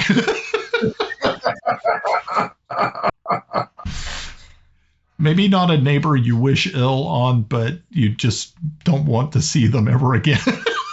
Wow, they're on fire. Maybe they'll learn this time. Yeah. Acquaintance. Oh Lord. Okay, yeah. So you're able to get that 8 hours in without any problem, and the rest of you are trying to. I'm going to go. Can we take a little longer than 8 hours?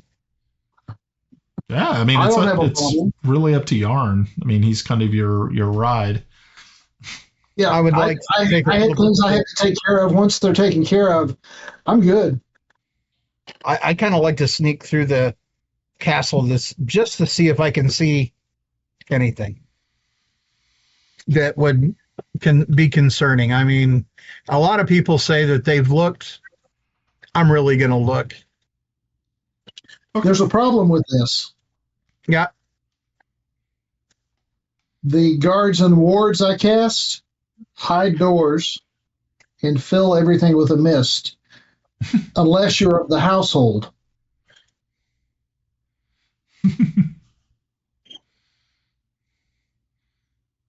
Oops. That's fine. I'm going to look. I don't know this. Unless he said something. Yeah, I will I'm be just letting looking. you know. Okay. Yeah, so you take a little bit of time out of your 8 hours to, or afterwards, after your rest, to kind of slink around the castle here. And yes, Yarn's spell is in full effect. Doors that should have been there are no longer there. There's strange fog kind of creeping through the hallways. It actually makes the place. The castle itself is not usually what you would consider eerie, but with this spell effect, it makes it even kind of a little unsettling. Is it an illusory? I'm sorry, what was it? Nature, it's an illusion, illusory effects. It's not really. I don't really think it's not considered an illusion. I think it's. Is it a transmutation spell? I think it's a transmutation. Yeah, Let me check. I think it's a transmutation. It just feels like it. Maybe I'm wrong. Which I'm really good. Let's see. Abjuration. Oh, okay. It's an abjuration. Oh, okay, yeah. So it would not fall under the illusionary. It's well. I'm going to say if there's sound on the other side of things, I do have my blind sense. I have that hidden or invisible creatures and locations. Yeah, the soul of deceit also, but that only if it's going to affect my mind. I did ask if it doesn't affect the mind. So that's fine. Fills the corridors. The doors are warded and magically blocked.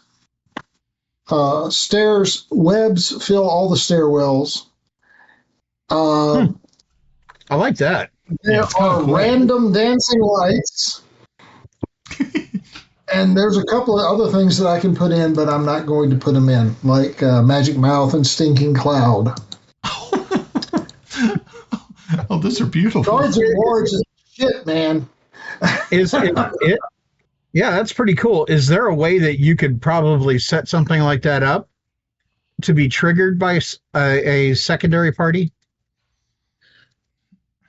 Not really. What I can do is I can put it in an area.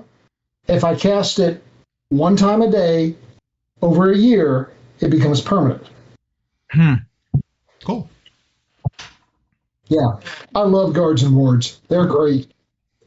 That's one that we need to have on the ready, and I think Celene, also and Belmetto. It's one of my standard loadout. Yeah, I think that's something that we need to talk with the Moore's Ivy and whoever the new. Well, the problem with it is unless you know either the password or are part of a group that's initially designated as okay, it'll mess with everybody. Well, I'm thinking of it as something that could be triggered the moment that there's an attack or anything going on, as opposed to something that is ongoing. Whoever the wizard is, they could have it on the ready. An advisement. There's a contingency spell that activates on whatever thing that happens, but I have mine set for something else, and you can only have one at a time. Well, I'm just trying to hit that one. That's something else. Yeah. Moore's likely should have the coverage. That little doorway is bugging the shit out of me around the trees, and just more we can do.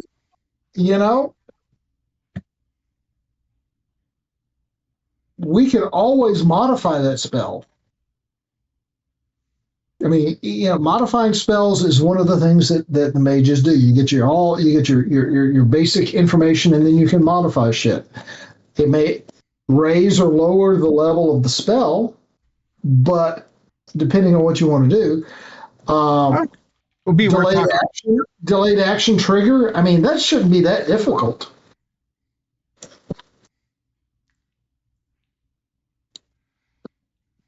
Brian's already making faces. All right. Guards and wards. I'm putting them in what level are we supposed to be?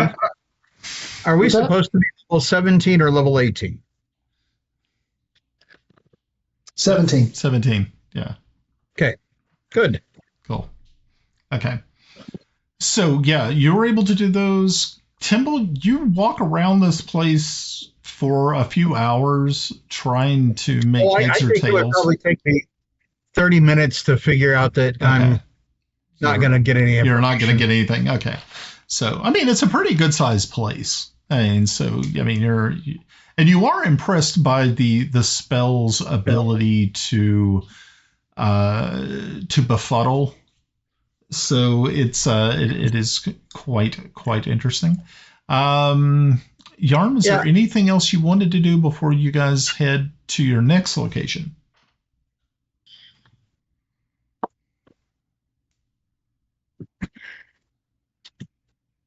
Yeah, I want to talk with Master Sigurd and tell him what's going on. Okay. And tell him to continue the guards and wards in the castle because I think that it's going to become necessary. Okay. Yeah. So you're able to meet with him for a couple of minutes, and he agrees to continue those, and understands the situation after you inform him of your sighting of Toby on the dock as you all were departing. Yeah, because and I also want to make sure that my brother and Sif realize that because they are associated with me and the rest of the party, they are susceptible to. There's an ongoing threat. Ongoing threat, yes. Persistent threat. Yeah. This is not going to go away anytime soon, and until we take care of it, it's real. Yeah, he agrees. He is. Yeah. Yeah. Okay. Not mere paranoia. It's a fact. Yep. And I explained to him why the corridors are so misty now.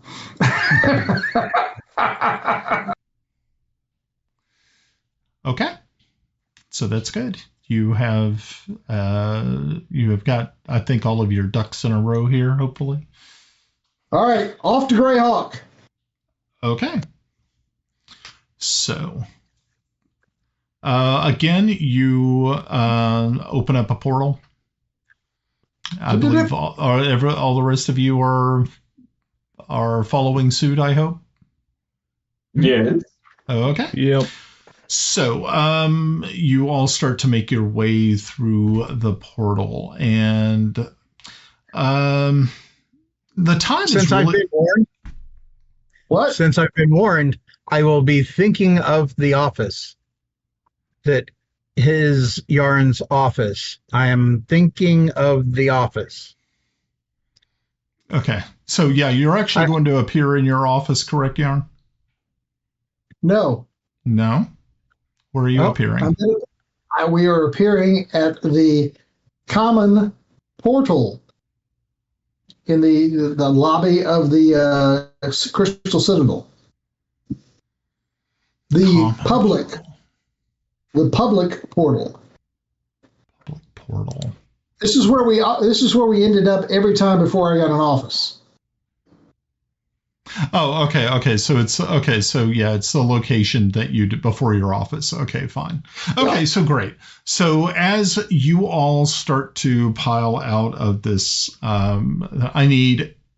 Well, no, you don't really need to make a perception check. I need everybody to make a dexterity save with advantage.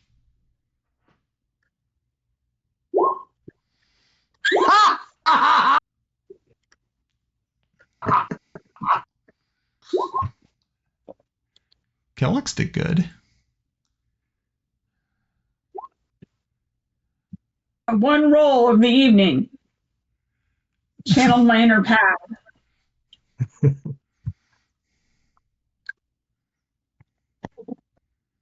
Okay, and Timble gave me 3 different ones. That was nice. I only hit it twice. I don't know why I went through that third time, but okay. I think I'd be happy with the first one. So did anybody make less than a 10? No, I made a 10. You made a 10? Okay, that's perfect. Yes. Okay, good. All right, so yeah, as you all are stepping out, of course you are in the lower portion of the Crystal Citadel. Earthquake seems to have started to affect the area. You see that there's like glass falling out of frames. There is just this unbelievable amount of shaking. The gigantic chandeliers, which are used to light the main courtyard or the main entryway of the Crystal Citadel, are shaking violently. Pieces of them are actually falling from those chandeliers and smashing into the ground around you. You're not affected by anything, but you can hear people are screaming and running. But the thing that really kind of sets your teeth on edge is that you see the floating the floating pads that get people to different levels have lost their power and are now falling out of the sky and smashing into the ground, sometimes carrying people with them. You see some wizards are very quickly casting Featherfall on themselves or on a friend or something, but you can actually see that some are not fast enough, and there is just a level of chaos in the Crystal Citadel which is unprecedented, something you've never seen before. People it's a complete panic situation. And outside you can hear this strange grinding sound and the vibration in the earth as the earthquake subsides. There is, like I said, there's this grinding vibration. You can see that people are now. What are you doing?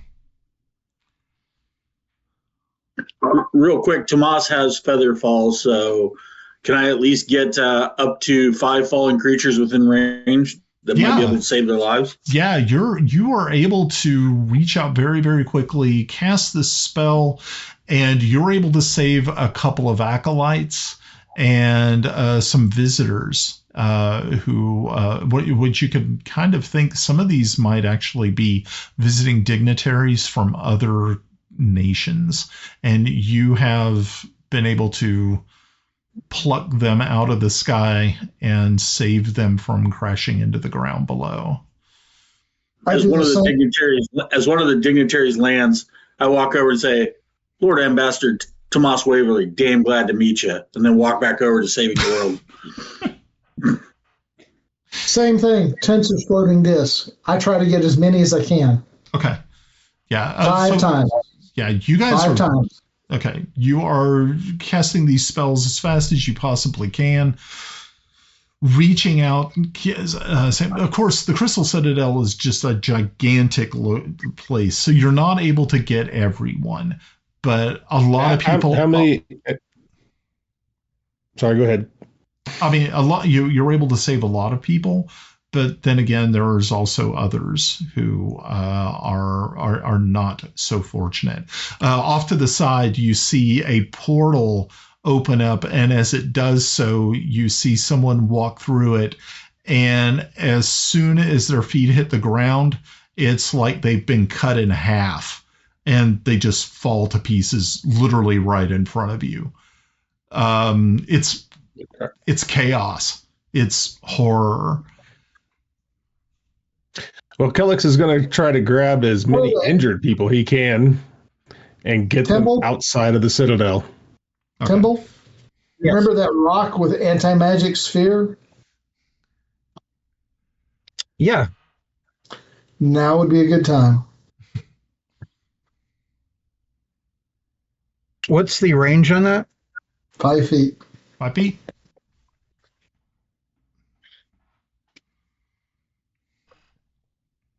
Oh, I will do that, but I will not stand next to anyone. Everyone, I'll say I'm creating the anti-magic sphere, pull it out, have it going, and anyone who wants to step next to me is fine. Those who are helping Very good. might not Thank want you, to.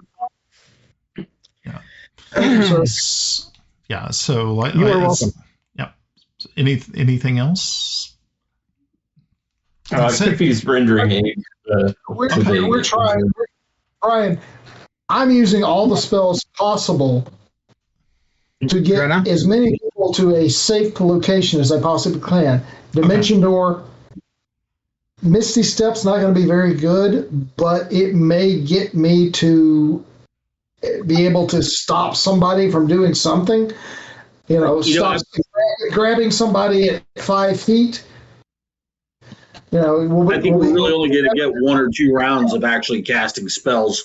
Yeah. Or terminal velocity is going to kick in and they're going to go splat. So Yeah. You're not going to be able to do a lot of things, but you will get to do some things. Well, how long is it? Well, okay, we're in the middle of it. We're not at the end of it. I was going to say, Grenna, would you like the stone? I could lend simple medical aid to people. I could do medical aid too. But what are we doing? What's the plan with the stone? Where are we going with it? To create a space to retreat to that there is no magic. If this is a magical event, I don't know. If something's being magically hurled at us, I guess it wouldn't really stop something physical coming through, but No. I don't know. He requested it. I'll Okay. do it. If you want to give medical aid, that's fine. I just want to do as much as we can. We can always move people into the bubble. All right, fine. I'll take the stone. I'm not sure what you want me to do with it, but I'm gonna hold the stone. Yay! Be a I don't know, a glowing point in the dark. How's that? I'll be your candle on water. Grenna puts on her best Frodo voice. I'll take the stone, but I don't know the way. So, so while you're rendering aid, trying to help people, you realize that the vibration in the ground finally has stopped. Outside, though, you can hear the crashing of stone and wood. The citadel itself doesn't seem to have taken much physical damage. It's not like any of the large skylights above or anything have popped out and have raining shards of glass down on people. But you can see that there's definitely cracks within it. It's even the magical lighting that is used here flickers as though the energy that was used to create it is being siphoned from it. Siphoned or challenged? Either it could. I think channeled would probably be maybe a better way to look at it.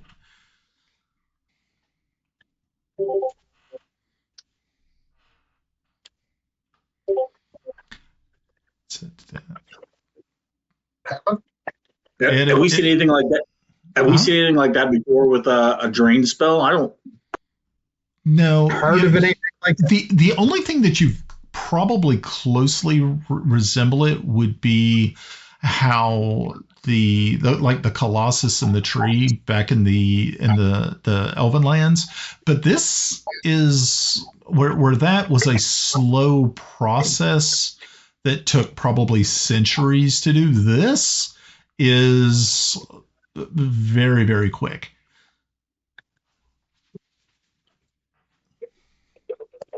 What did I miss? A discussion on who's going to hold the stone and who's going to render aid. Yeah. So Okay. Kiffi, you're running around, stabilizing people. There are a few that look to be in very critical condition, and as you are moving amongst them, you can see that one of those floating discs has been moved off of a couple of people, where it actually crashed down upon them, and one of the bodies under it is a person you know.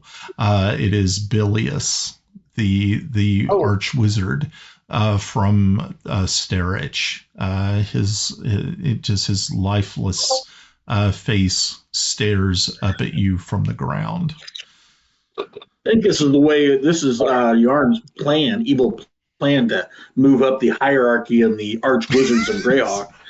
Of course it is. Do I see Bilius?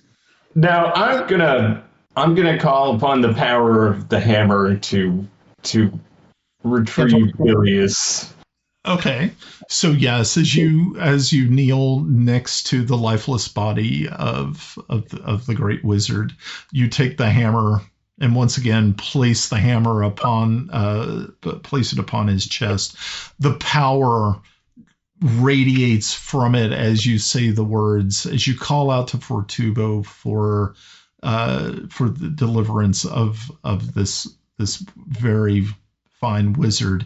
The light flashes. Everybody kind of just, hides their eyes, averts their eyes for a brief second as the power of the hammer pulses into Bilius, and his eyes flutter open, and he looks up at you and says, as I live and breathe, Kiffi Blackhammer, it is good to see you, my friend. I think I've taken a fall. Indeed you have. You will need sandwiches to heal yourself. Perfect, Kiffi. That would be good. As soon as, if you don't mind helping me to my feet. Indeed. Yeah, you help him up, and he kind of dusts himself off, from being on the floor, and he's like, "Oh, what's happened?" I said, all I remember is the earthquake. And you can see that there are other people, there are injured and in different states, and of course you excuse yourself to help others, as he also looks to try to help as well. What else is anyone else doing? Grenna, you are also walking around, attending to people, helping those who need aid. Grenna has the stone. Yeah. Grenna has the stone. I was lending it. Okay. Yeah, I have the stone. Yeah. So you're.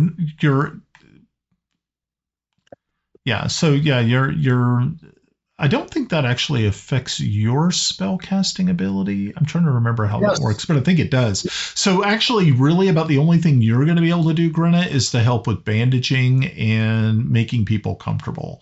But of course, it is very appreciated by those you do help. You have spell casting that can help people? Yeah, she does. I'm going to take that back and kick her in the rump and go, get out there. All I can do. Yeah, I think she does have some healing powers. Fight wounds, and I have +8 to medicine. Yeah, she can. Yeah, I'm +8 to medicine also. Yeah, she can be quite useful. You have spells. Go. Okay. Okay.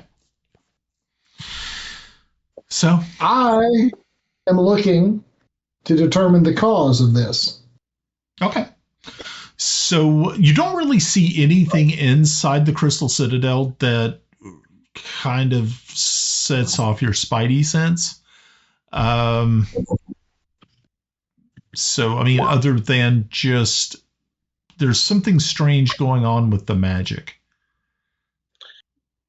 Meanwhile, Kiffi walks over and stomps the ground and probably says, "Plate tectonics, you fool."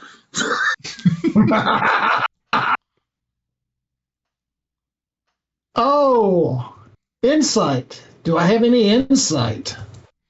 Okay. Yeah, go ahead and give me an insight check. Not today. Okay. Well, but it is enough. You do remember that there was, if you remember, outside of the Crystal Citadel, there was that grinding noise that vibrated the ground, and of course you could hear the stone crumbling and also wood being splintered. We need to quickly get things settled in here where everyone is okay, and we need to go out to Greater Greyhawk to see what's going on, I think. Yes. Okay. Avengers assemble. Yeah. Yeah. So you're able to help. Guardians of Greyhawk. Get it right. You're able to help as many people as you possibly can. Others, you see that after a while, you do see that there are clerics from other temples who have converged on the location and are helping people inside and also outside of the Citadel itself. So where is your next move? Outside. Okay. Move outside. As you make your way outside, you can see that the city itself it looks as though it has taken some damage. Either the earthquake has damaged some of the buildings, but one thing that you notice straight away is that the Talon and Turkey kiosk has been completely destroyed, and standing in its place is this black basalt column. It almost looks like an obelisk with silver pulsing veins.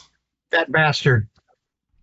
He took away our turkey. And all of a sudden, Toby takes out his instrument and goes, dun, dun, dun, dun, boom, boom, boom, boom, boom, boom.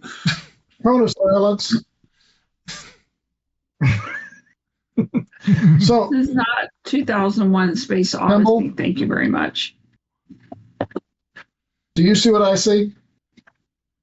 Mm-hmm. Obvious connection. Fuck. All right. What's the name of the lass who runs or works there that had the nice boobs? Oh, that was Tanya? Yeah. Let's go look for Tanya. Okay. So of course. Let's go look for Tanya.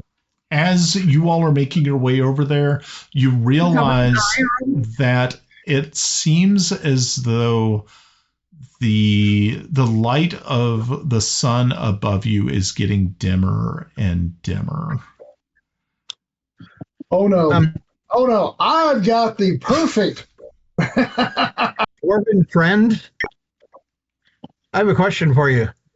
Yeah. If you look at this and everything, would that be the epicenter for all the damage here? I don't know. All I know is what we've come from, so I don't know anything about the other radii. I was talking to the dwarf. Maybe he would know the telltale signs. Hello, Kiffi. Wake up. Evil sensing man. Well, I think more you about want for that. sensing. Does the dwarven nature within you tell you that it's here? There, somewhere.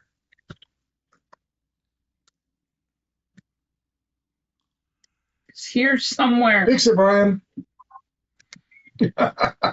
Fix what? Everything's going to plan. Okay. So what are you asking of Kiffi? And Kiffi, what do you think? If he can tell where the epicenter kind of is or was. Could we see it if we were above the city? Yeesh. Well, A flying dwarf? I can do a stone cutting check, but maybe. I don't know. We'll see. Let's see. And with the anti-magic, I'm kind of running up to that obelisk. Okay. Ooh, good So idea. as you do so, as you approach it,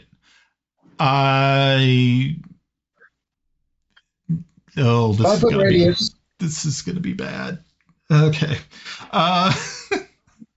So it's like you run into it's like a force field.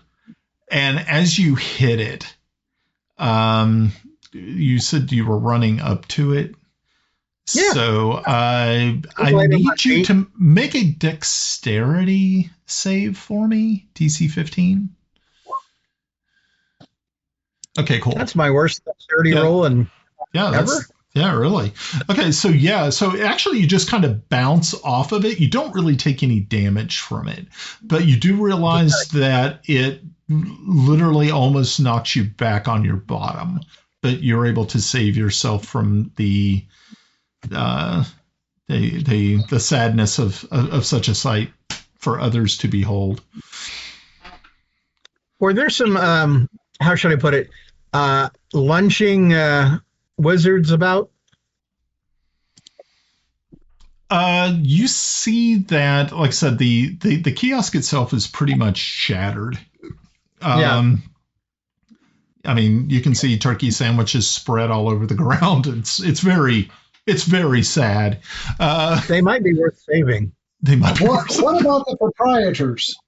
I'm not worried about the stuff. I'm worried about the proprietors. Yeah, I'm also thinking that the wizards, that if we, with what I just saw and what I just felt, maybe we need some wizarding help to dampen this thing, to do something against it.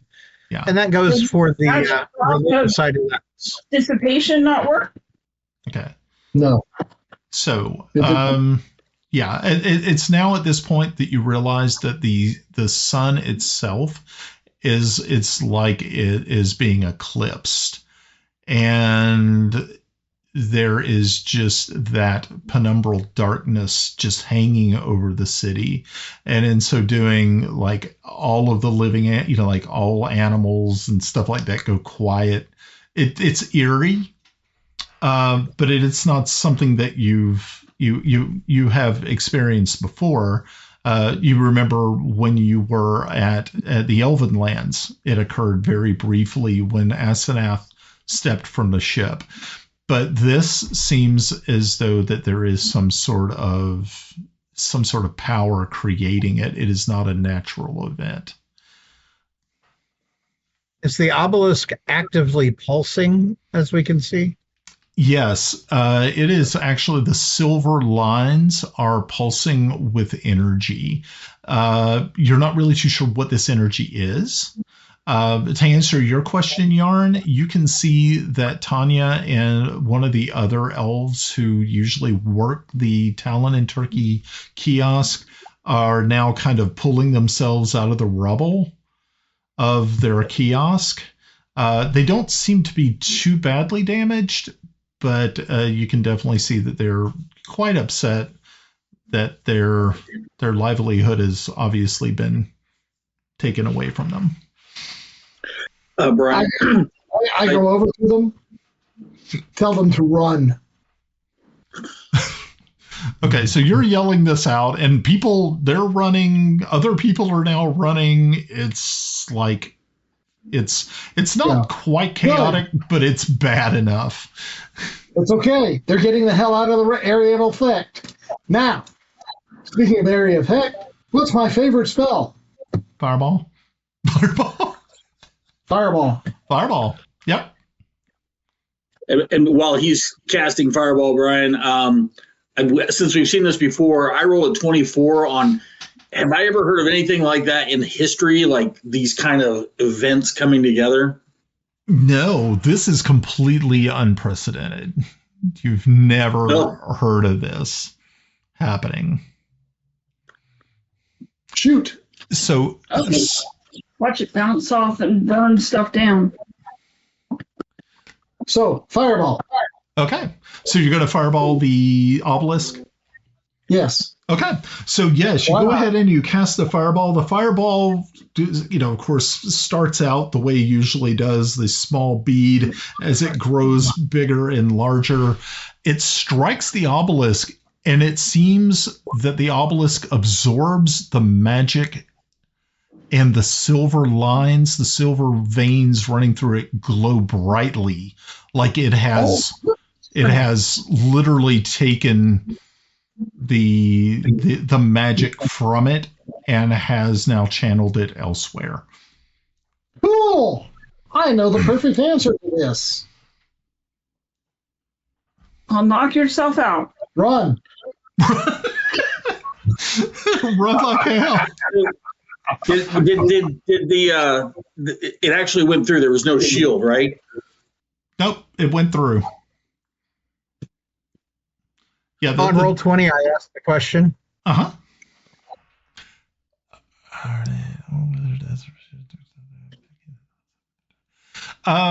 You didn't really see a lot of people. It was like right before they were going to open up for the day.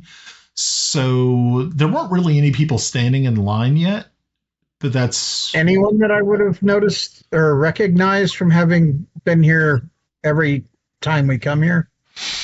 I know it's a bit of a long shot, but I'm looking. No, you didn't really see anyone. Like I said, once everything started going crazy and haywire, people started like fleeing in different directions because y'all spent a little bit of time inside the Citadel helping. So by the time y'all came outside, a lot of people had already dispersed. Of course, it took. I had thought so. Yeah. So. I will turn to Kelex and Kiffi. Is there a way that you can get a message to your local or as local churches? We need help down here. We have to find some way of, looking at the sun, blocking the power energy of this thing. We have to do something and figure it out. And I do believe we need more than just your local adepts. We need big guns. I hate pulling them away from people who are injured, but many more may be injured. And I don't know, is this Ayuz's big plan? Well, if it absorbs energy, what happens if we, blow it up? Well, can we blow it up? We don't. Yeah, that's the thing. How do we nullify it? How to create it? It absorbed my 3rd level spell, Fireball. Yes, but a grenade is not a spell. Does it appear to be absorbed? Brian. What's that? Anti-magic shell now. Oh. Word of annihilation. No. And there's also perhaps destroying what's below it and burying Sunburst. I'm sorry, what are you doing? Sunburst. Okay. Radiant energy. Okay. So very good. So you cast it at the obelisk? Yes. Okay. It does exactly as it says it would do, but once again, the power, the arcane energy that is being used is sucked into it. It glows brightly once again. It's like you're feeding it. Guys, I thought I can't do anything against this game. Want me to try Tomas has an idea. Use the grenades. Boop, boop. Okay. I want to throw. Is she finally going to use the grenades? Yeah, I think so. Yes. That's cool. At the base? Yeah. Sure. Why not? What's the worst that's going to happen? Well, that And will goes city. back? We'll be fine. You'll be fine. Everything will be okay. Yeah, we never actually put them into Production. no, in my thingy. We talked about them, but we never actually put them into my inventory. Consider she has 3. Okay. Yeah. Yeah. So how do you want me to? Okay. So can we go through the barrier, or is the barrier keeping us out? Okay, so the barrier itself was only activated because of the anti-magic. Oh, Yeah, okay. the anti-magic stone created. There was it was fighting it, and Do we have something of minor magic? I mean, very minor. I'm wondering if objects feed it also. If, say, an object gets within a certain range, it's sucked dry. So I'm screwed on magic. So I'm going back to actual kinetic. There's Kiffi's hammer. I have an idea. God against God. Tomas goes over and starts singing, "What the world needs now is love, real love," and he hugs the obelisk. oh boy, And the arrow God. going from temple to temple into Tomas's head. okay. Okay, so how long is it going to take to make one of these grenades? And I'm sending it love. Okay, so you send it love. I need you to make a DC 20 Constitution savings throw, please. Oh, I guess guidance. Okay. You get about plus 24 on that saving throw, Tomas. I think he made it. I did make it. Yeah, he did make it. So, okay, so you're only going to take that much damage. Hold on. Oh, I like it when it's that much damage. Okay, yeah, so you only take 11 points of damage, but it almost kind of feels like, you know how when people grab onto an electric, something and it's trying to electrocute you, you kind of tense up like this. So right now you're actually kind of connected to it, and you will continue to take damage until either somebody knocks you away from it or the energy dissipates. You don't know when that's going to happen. So right now you'll see him go blah, blah, blah, like that. I'm going to fashion a lasso, and I'm going to attempt to get it around his shoulder. But if it's his neck, it's his neck. As he jerks back on it, and all you hear is that snapping crunch noise that your chiropractor doesn't want to hear. I'm trying to get it around his shoulders. Okay, so give me a that'd be definitely a skill check. Let's do an acrobatics. See how you do with your rope. By the way, for the people at home, I wasn't thinking of seducing the obelisk, but I guess you can view it that way. That's what the conversation currently is. The bard seducing the obelisk. Okay, so yeah, you're able Obelisk, to not phallus. you were able Obelisk. to you were able to wrap it around him, not around his neck, but it's around his shoulders, so you can give him a good tug. So Guys, give me and a I'm strength just check. rolling. Yeah, so it doesn't take much. It's really easy to pull him off of it, and he just falls to the ground. Tomas, you are. I don't think my 4 What? works. I rolled a 4, so I slipped. Oh, Needs okay. So is anybody going to help him, Probably a or are second y'all round just of going to damage. watch? It almost looks as though Tomas has slipped an Alka-Seltzer under his tongue at this point in time and is just frothing. So it looks kind Second of round of disturbing. damage? What's that? So, Second round of damage. Oh, as nobody helps you, you're laying on the ground watching him jerk. Can I hit him with my staff? Can I hit him with my staff? With your what? yeah. Staff. Yeah, you can reach out and hit him with your staff. Okay, that's what I'm going to try.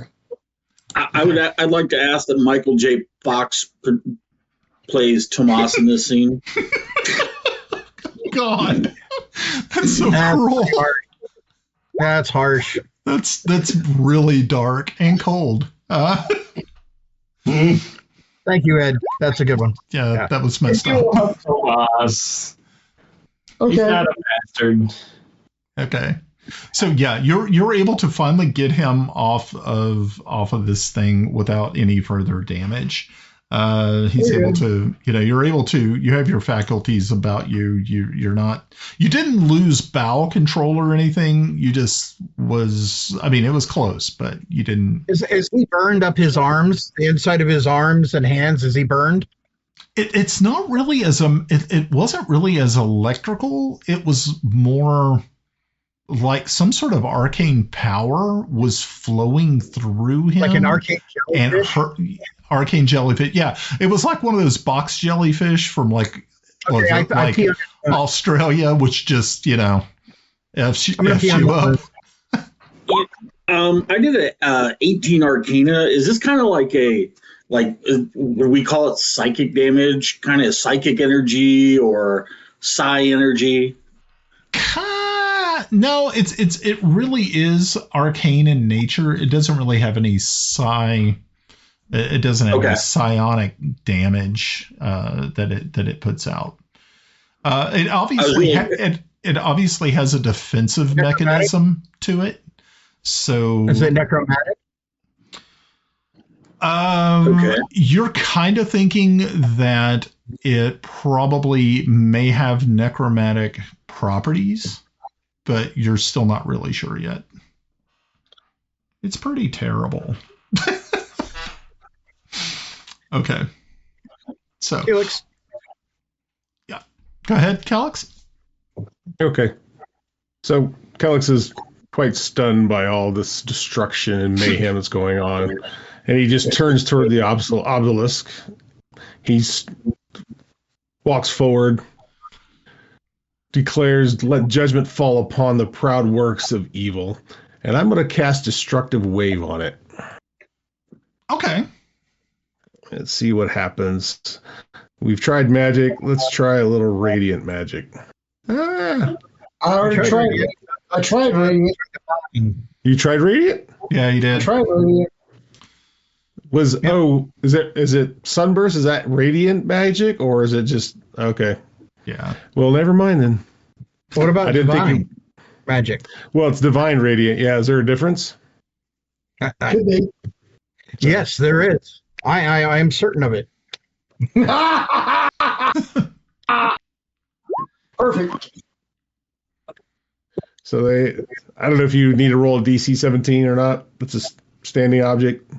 So it's gonna take up to 5d6 of thunder and 5d6 of radiant. Okay. Cool. All right. Give me a DC 20 Constitution save. Oh, Yeah. I may have the last 30. 21. Oh, that's really good. Okay, good. Yeah, so very much so like what Tomas went through. You're also getting the same sort of, but at least you're not kind of locked into it.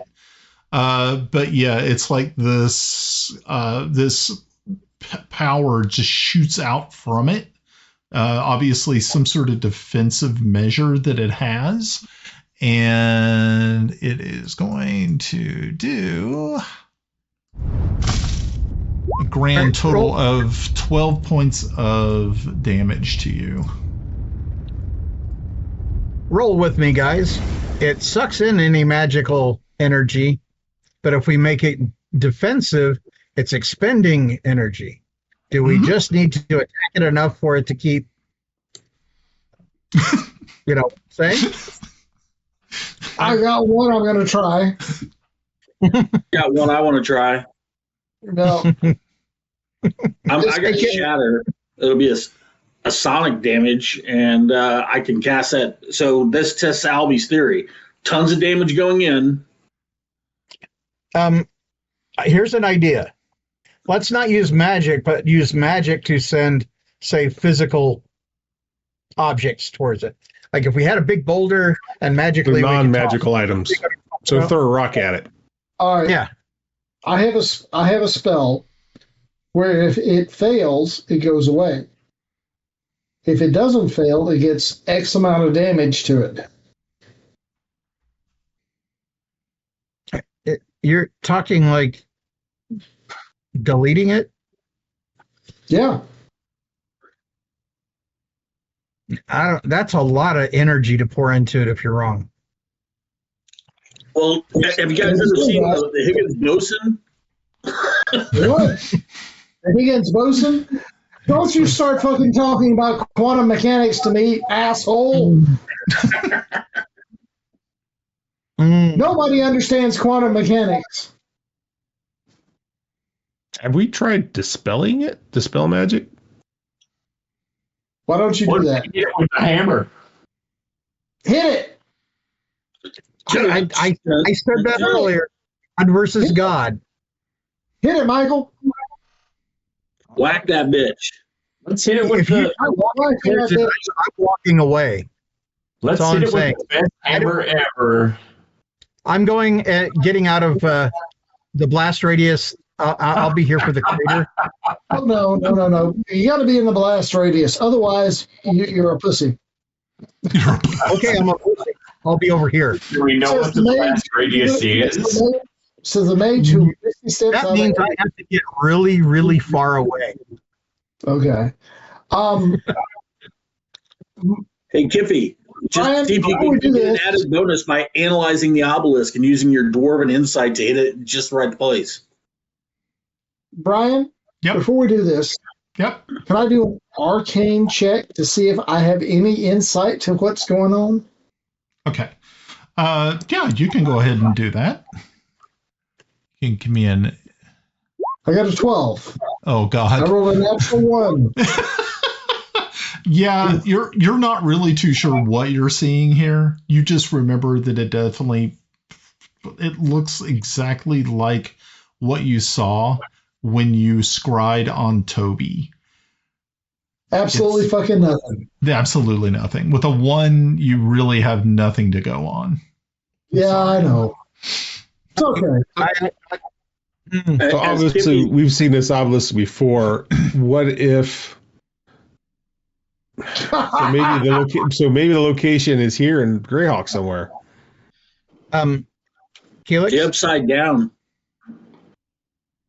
Kelex? Yeah. You have your horse. Of course. Always have. Pegasus. Yeah. Yeah. Could you guys kind of clear out? I've got an idea. Run! Well, is Kiffi going to hit it with its hammer, or what are you guys doing? I mean, I'm throwing a few different things out. Yeah. Before Kiffi hits it, I'm going to hype him up and basically give him bardic inspiration. That gives you a +4 either to a saving throw or to hit in the future there, Kiff. I can mastermind if we really want to go all out and give him an advantage. Mastermind his ass. Right, so. Okay. I cast a death ward on Kiffi. Okay. Oh wait, I'm covering my ear. Okay. So, Kiffi, describe what you are doing. All right. I will raise the hammer and I will shout, in the name of Fortubo and Morden, I crush you! And I smack the obelisk. Okay. On the ass. So as you do so, as the hammer touches the stone, there is a brilliant flash of light, even more brilliant than the one you see when Kiffi resurrects. You hear a cracking sound. And Use versus Fortubo. Opposing dice. Okay, and every one of you takes 91 hit points of damage and you're knocked unconscious. 91?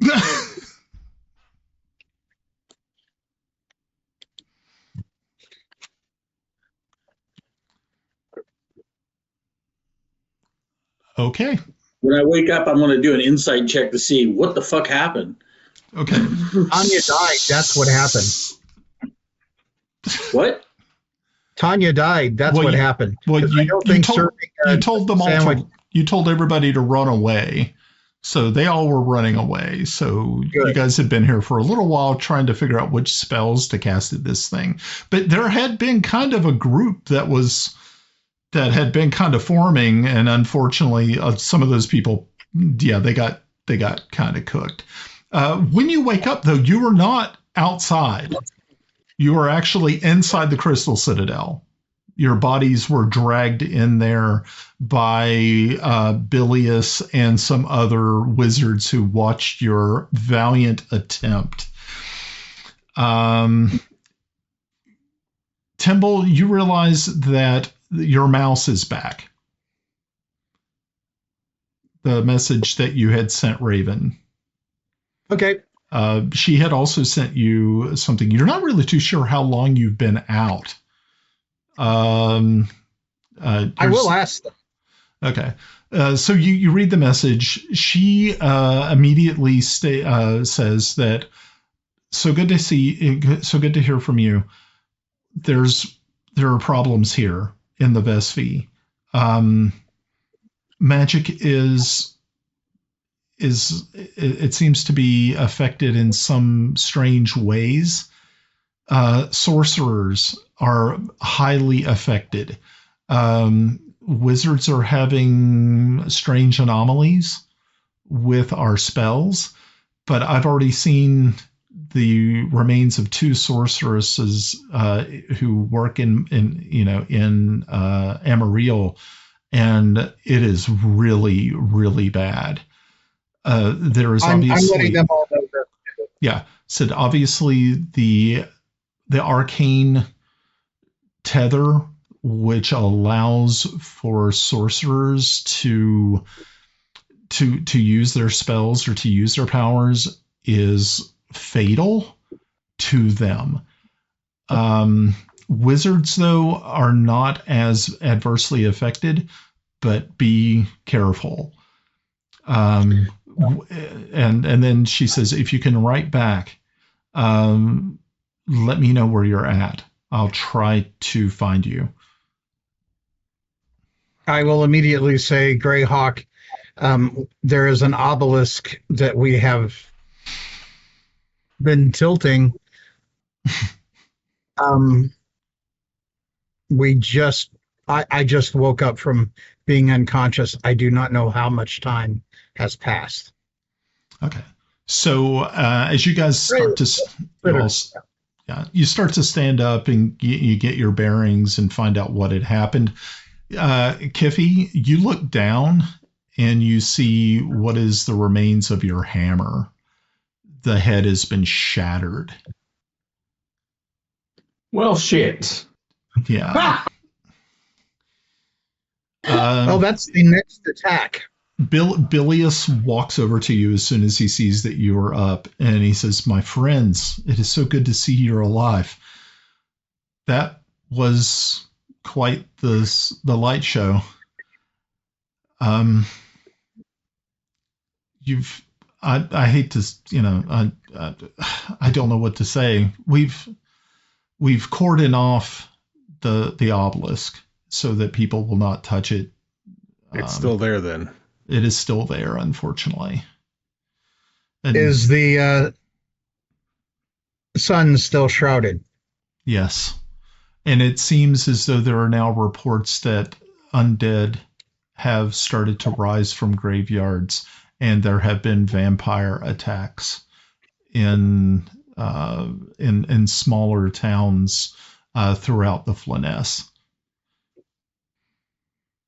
He says, You know where we got to go? We got to go back to the old 97.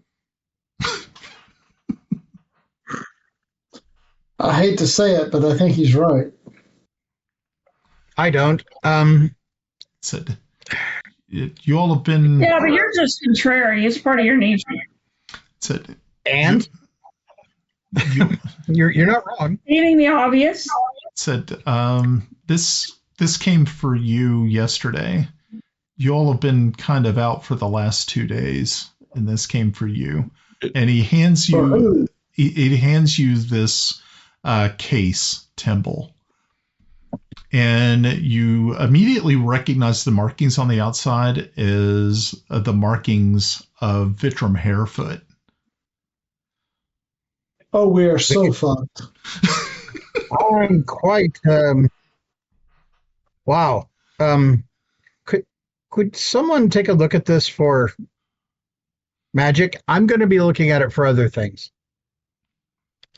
Identify. Okay. Traps. It does not have any magic on it. If it did, you're kind of thinking that maybe it was a very weak magic, and it may have also been siphoned away. But yeah, so it does not. I explained that to Cody. Okay. I will also let Bilius know, and for him to disseminate that sorcerers need to stop using magic forthwith. Their tether is fatal. The wizards need to be aware and take care. I'll explain that, and then I'm going to look at it for physical traps. I rolled a 28. Okay. There are no physical traps on it. All right, what's within? Okay, so you open it up, and there is a very, very short note in it, and it says, "My friend Timble, I hope you find this message. You find it in good health. We have a situation in Pelic at Madame Plum's. There are distinguished guests here who wish to have an audience with you and and the rest of the group. They are very persistent. I would come with all haste." And then it's just signed Vitram. Or is it signed Toby? No, it's not signed Toby. It's signed Vitram. Okay. You can tell the script is correct. All right. I'll read it out loud to everyone. Is there any word of these obelisks popping up in other places? There has been other obelisks noted, following those same ley lines that the old Fey stones, following the same type of lines, but not the same locations. So does this feel like Fey magic? No, not at all. Yeah, because you were so attuned to Fey things, Grenna, if you got close enough to this thing, you would realize that, okay, it does not give you that same feeling like the tree gave you. The trees give you that feeling. The life tree and the death tree do that all the time. But this is definitely not of that realm. And it doesn't feel necrotic. It feels necromantic more than anything. Yeah, arcane and necromantic. Maybe you would like to let the Fae know what's going on here and the undead and. Oh, I'm pretty sure you know. Well, there's assumptions and letting them. Let's. What do you expect them to do? They don't particularly like to mess with your world because you guys are weird. Timble? That's up to others to decide, I guess. I don't know. I just put it out there. Timble? I would like to take a flight on the Pegasus. I can get us to Pelic.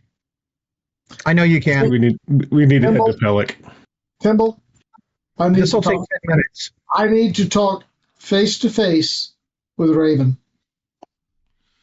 She's coming. Here?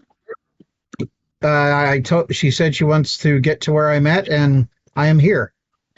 I told her where I was at. The mouse is out. Kelex, could you fly me above that thing? Sure.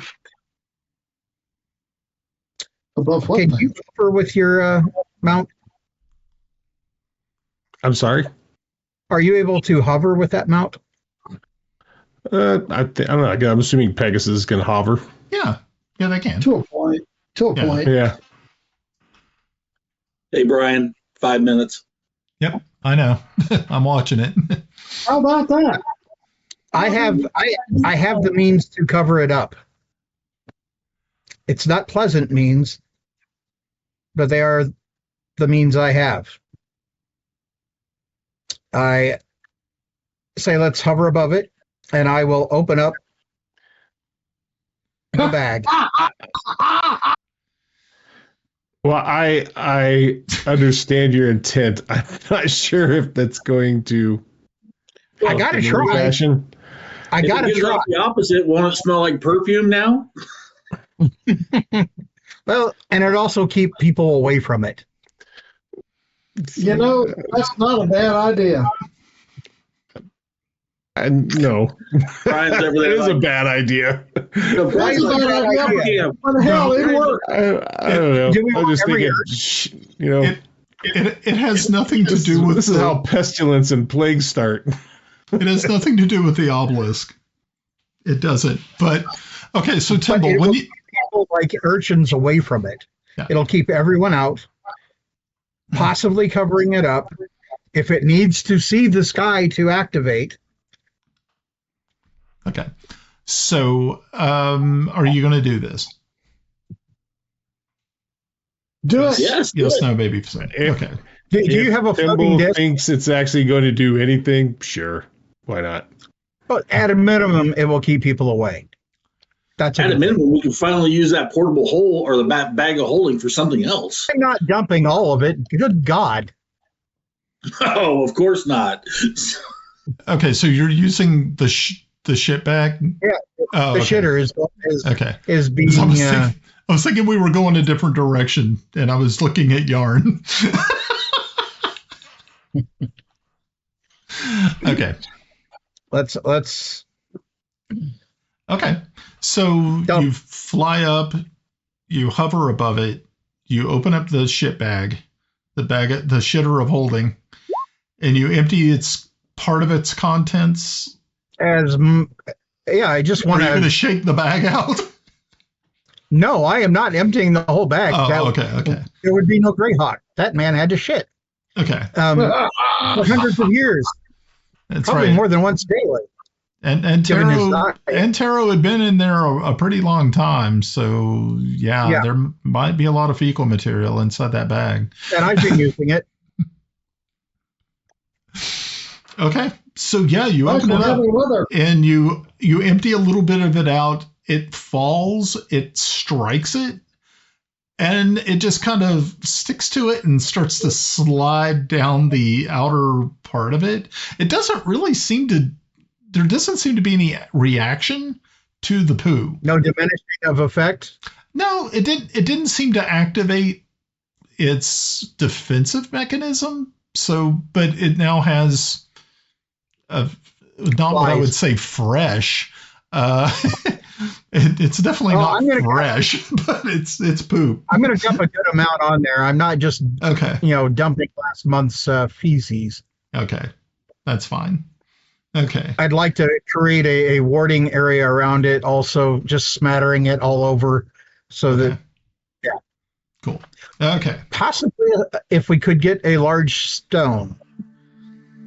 I don't know. It'd be a fun splash, but hey, that's me. I guess. Okay. So we got 2 minutes. So I guess this is probably not a bad place to wrap up. The Mystic Syndicate podcast is the creation of independent producer and host Brian Anderson. Our players are Ed as Sir Thomas Waverly, Mike G. Pav as Sir Kelex Zelenen, Melinda as Grenna Babbleboots, Russ as Járngrímur, Mike as Kiffi Blackhammer, and Glenn as Timble Snivenblaven. You can visit our podcast page at tmsyndicate.podbean.com. You can also leave a comment and subscribe to our X page at TMSYND. You can also watch our live shows on YouTube at www.youtube.com at The Mystic Syndicate.